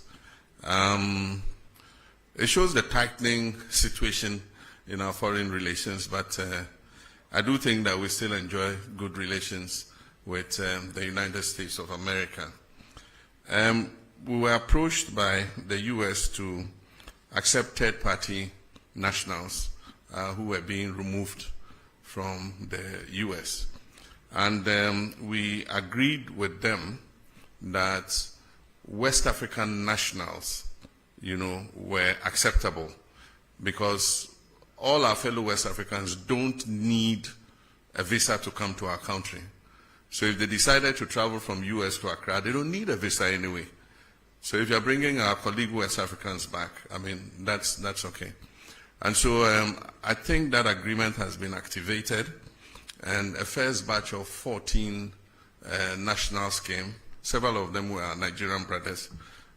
They opted to go back home, and so we facilitated, we put them on buses, to be able to go back home. One of them was a Gambian who is not as easy. You have to get him an air ticket to be able to facilitate his travel. So what we've done is contacted their embassy to let them know of his presence so that they can facilitate his return to Gambia. And so that's the issue with regards to deportations and arrivals. West Africa has the protocol of free movement, and so any West African is free to come to Ghana and be able to stay for 90 days. And so if they decide to bring them, we don't have a problem accepting them. Then with regards to the GIPC Act, we are living in a new environment. We have the ECOWAS Trade Liberalization Scheme. We have the African Continental Free Trade Area that wants us to open our markets to each other. And so the former protective regime is changing. And so we need to review the GIPC Act to be able to take cognizance of that. And aside from that, there's limited foreign direct investment in the whole world. And so you need to place yourself in a position where you're able to attract as much foreign investment as possible. So when you put a barrier of $1 million, there are people who, with $500,000, can open a manufacturing establishment. But because you say he must show $1 million of transferred capital into the country, then you shut out that investor. And that's why, as part of the GIPC review, we're removing the minimum requirement so that anybody who wants to come and set up a business in Ghana to provide employment for our people is welcome to come. But that is different from the issue of the markets. And so there's advocacy that we should review that issue with markets. The current law restricts retail sector to only Ghanaians. And there are people who argue that it's anti-competition and so many other things. But of course, in most countries, you want to reserve a certain portion of the economy for your people. And so Parliament is going to look at it, and eventually whatever law they pass is what we have to live with. I never expected, or I never deluded myself, that the fight against illegal gold mining or galamsey was going to be an event. I mean, definitely, there's no magic wand. The decay has eaten so much over the last 8 years that it's going to take a lot of work to be able to overcome it. And I didn't expect that in 18 months we would declare victory in the fight. As the livelihoods of about 4 million Ghanaians is on small-scale mining. And so it's going to be a process. It's not going to be an event. But we will not give up. We have a determination to get on top of it. The Gold Board was introduced as part of reforms. And if the Gold Board was not introduced, I mean, those who were taking the profits from the small-scale mining sector were the foreign traders who were taking that money away. In 6 months, we have exported over $6 billion. About $4 billion of that money was going to go into the private or foreign traders. And so the first thing is you shut the stable door so that the horse doesn't escape, which is what we've done. So if it's from illegal sources, it's from legal sources. At least it's our land that is being destroyed.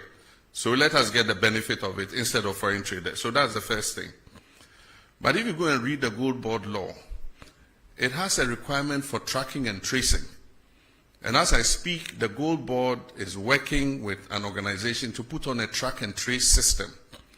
And so they're going to see those who have legitimate license requirements so that they can assist them in responsible mining, so that we can buy that gold off them. Once we do tracking and tracing, it's in our interest, because then we can export under LBMA, and we'll get more profit from exporting under LBMA. So the Gold Board is not just about buying gold, it's also about financing responsible small-scale mining. And mind you, small-scale mining is not illegal in this country. It's provided for in our laws. It's just that in many cases, we've not even trained the miners about what responsible mining is. You just see anybody who gets an excavator just goes anywhere and starts digging and washing. But small-scale mining takes place in Australia. It takes place in Canada. And so as I speak, we are organizing a trip for the Small-Scale Miners Association to Australia.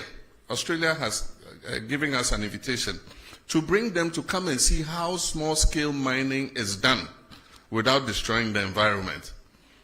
And so that's something we're going to take an advantage of. And the Gold Board is leading, and the Minister of Lands and Natural Resources are leading that charge. Only recently, our Minister for Lands and Natural Resources came back from Australia. And so we need to train these small-scale miners. The gold is a blessing that God gave us. It's a natural resource that God gave us to make life better for our people. It's just that the way and manner in which we are going about it is causing distraction to the environment. But it is the result of an increase in the gold price. And if you've read widely, you find that the same thing is happening in Peru. It's happening in several other countries because of the heightened gold price. And so for whatever little gold you're able to find, you get more money. Galamsey was not a problem when gold was $2,000 per ounce. But today, gold is pushing $3,600 per ounce. And because of the lack of jobs, jobless growth for several decades, there are a lot of young people who are coming out of school who have no job work to do. And so for them, that is the only livelihood. And so we must not think just about chasing them all over the place without providing alternatives for them. Because the alternative is that they should stay home and starve or go out and do something deviant. And that's why we came up with the cooperative mining concept, for which we recently lost our colleagues. They were going to launch it, the first of its kind in Anglo, because one of the things we said was that we're going to let the big mining companies cede off some of their concessions Some of them have 400, 500 miles square. And there's gold in some parts of those concessions that they will never mine because the grams per ton of ore is so low. But yet, if you put a small-scale miner there, he can mine it effectively. And so we've discussed with them and they've all agreed. And so Anglo-Ashanti was the first. They've cut a part of the concession. And that is what Omani and Murtala and Co. were going to launch, cooperative mining, so that we'll move the small-scale miners from the forest reserves where they are causing destruction and settle them on the concessions where the big mining companies have seeded. As I speak, Newmont has demarcated an area for these small-scale miners. And we have asked the big companies to mentor them and supervise them and make sure they do the right thing.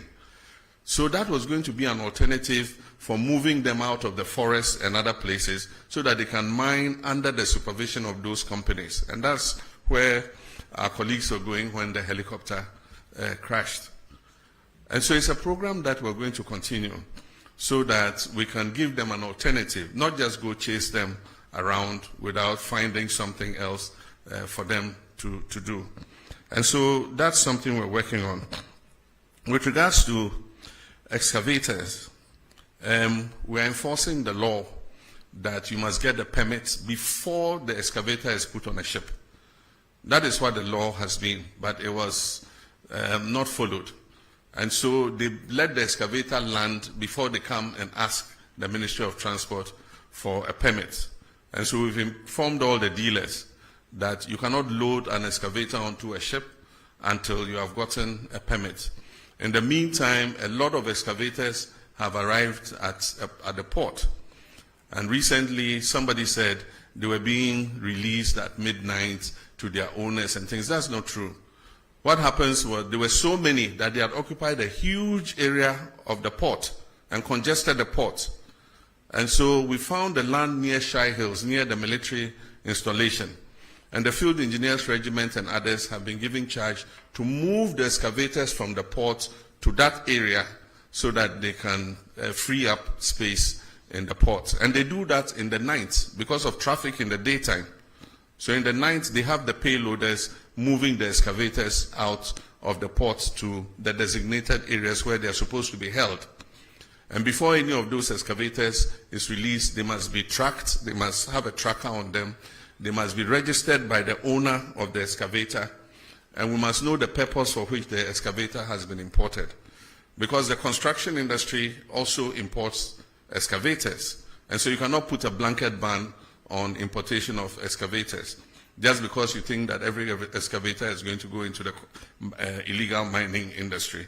Even the big mining companies that have licenses import excavators. And so we want to know who is importing the excavators, who it is going to. We want to be able to put a tracker on it and be able to trace that excavator wherever it is in the country. We called off the IGP's anti-Galamsey task force because they are supposed to coordinate with NIMOS, that is the National Anti-Illegal Mining Operations Secretariat. Unfortunately, they were not doing that. So every little commander in any this thing gets up, Galamsey phobia, they can't tell who is licensed, they can't tell who is not licensed, and so it was just like an attack on the whole small-scale mining industry. And so what we said was they should freeze their action, they should synchronize it with the National Anti-Galamsey Operational Secretariat so that they can be directed exactly to where to go in terms of the anti-Galamsey fight. While we're fighting Galamsey, it doesn't mean that it's a free-for-all for everybody to get up. Anybody gets up, puts on a helmet, puts on a jacket, and says, I'm anti-Galamsey. They say, we're not looking for chaos. We're looking to do it, in a scientific manner so that we do not hurt the whole of the small-scale mining industry. We talked about special courts for anti-corruption. I actually said we'll speak with the Chief Justice and see if they can create special courts for prosecuting people who are flagged in the Auditor General's report. And so that is something the Attorney General is pursuing, because every year we see Auditor General's report, it goes before the Public Accounts Commission, they say this person diverted this person misappropriated this and that, and yet no action is taken. And so Ghanaians have been saying, so what's the use of the Auditor General's report?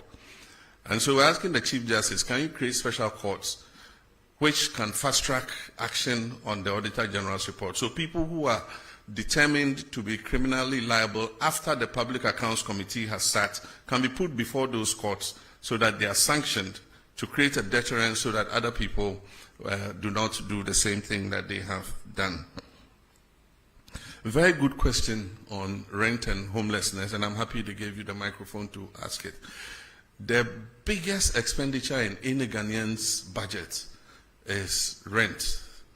And even though we have laws, enforcing them has been difficult. The rent law says that a landlord cannot charge more than 6 months. But the problem in enforcing the law is the connivance of the tenant and the landlord. The tenant won't come and report that they are charging him 1 year's rent advance because he wants the room. And so that has been the problem. And the problem is because our population is growing beyond our housing capacity. So the competition for accommodation and housing is very strong. And that is why we must expand our housing coverage. And I remember in our manifesto, we have a pledge to expand housing. And in the next budget, we're going to make provision for that. I've already had a discussion with some of the associations, the organized labor associations.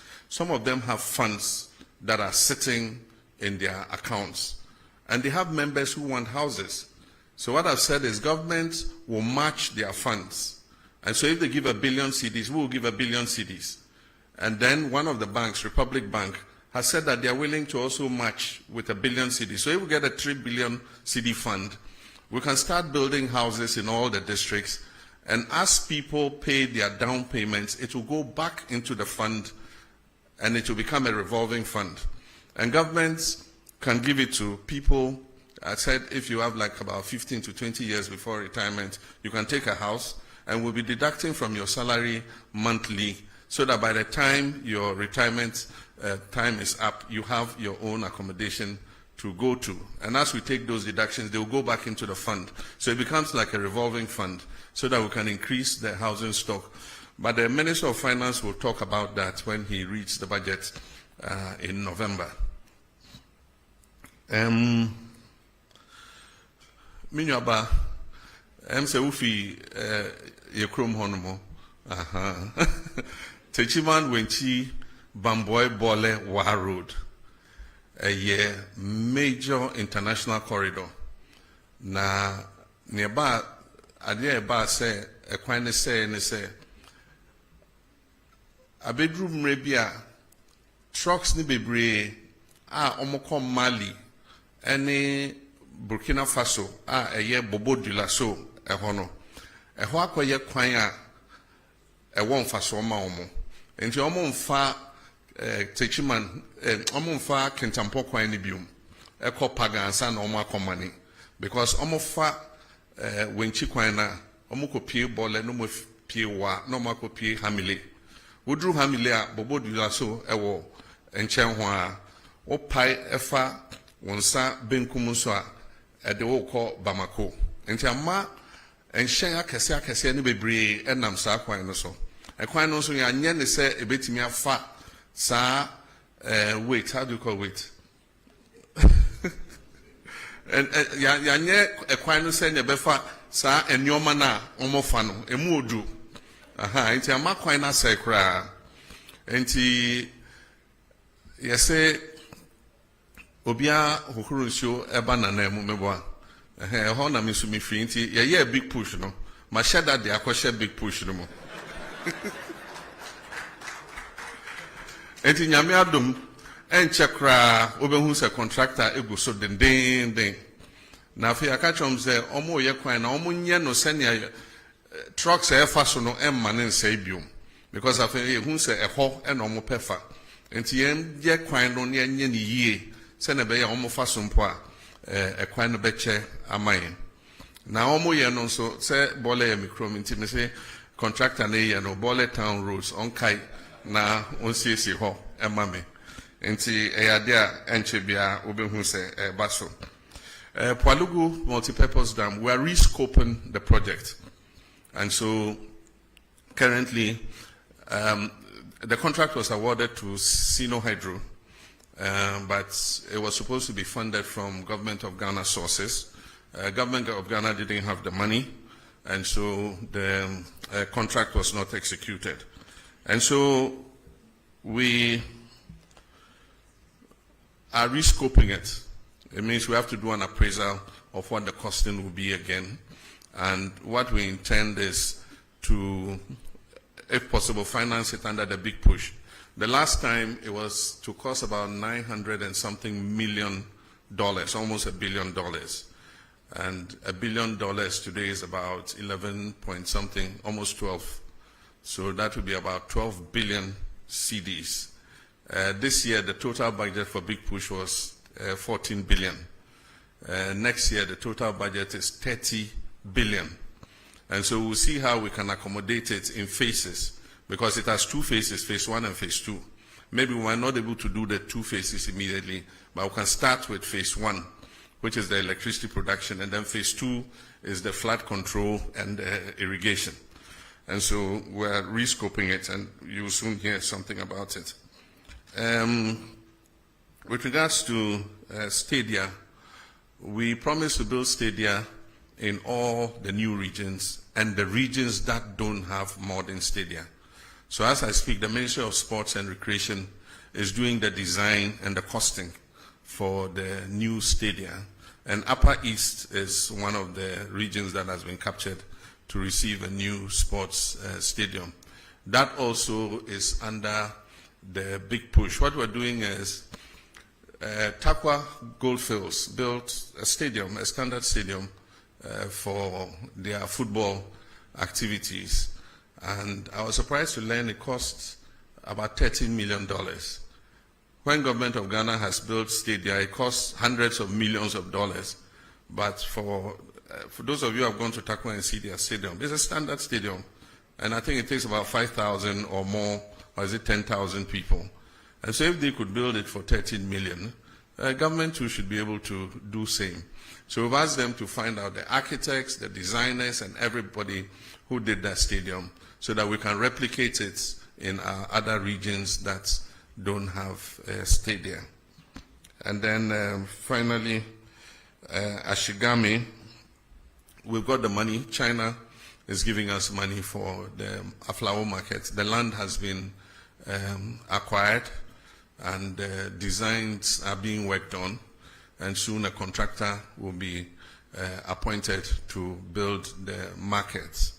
And so that promise is on track. Aviation school at Ho Airport, Togbi Afede is leading the charge. The current status is that the land has been allocated, and currently surveyors are on the land marking out the demarcation for the aviation school. We're also trying to attract an MRO. MRO is Maintenance Repair Organization. And so we want to use Ho Airport as the center for maintaining aircrafts. There are a lot of aircrafts in Nigeria and other places that if we have a good MRO in Ho, we'll just fly the short distance and come and service their aircrafts there. And so we're working on that. The last question was about the referral of two of our executives to Yoko to investigate allegations of involvement in illegal mining. That investigation is active. Some allegations were made, and Yoko is investigating whether there was any substance to the allegation. As and when they conclude that investigation, they'll give us a report, and we'll determine what should be done. So that's it. I think I've answered all the questions so far. I thank you very much for your attendance, and this is the first in several such encounters. I'll make myself available as regularly as possible to answer any questions that you might pose on behalf of the general public. Thank you very much. Thank you very much, Your Excellency. I was actually billed to give a vote of thanks, but it would appear that you have done it at presidential level. So I'll proceed to thank all of you and indicate that we'll draw the curtains down on this program at this juncture.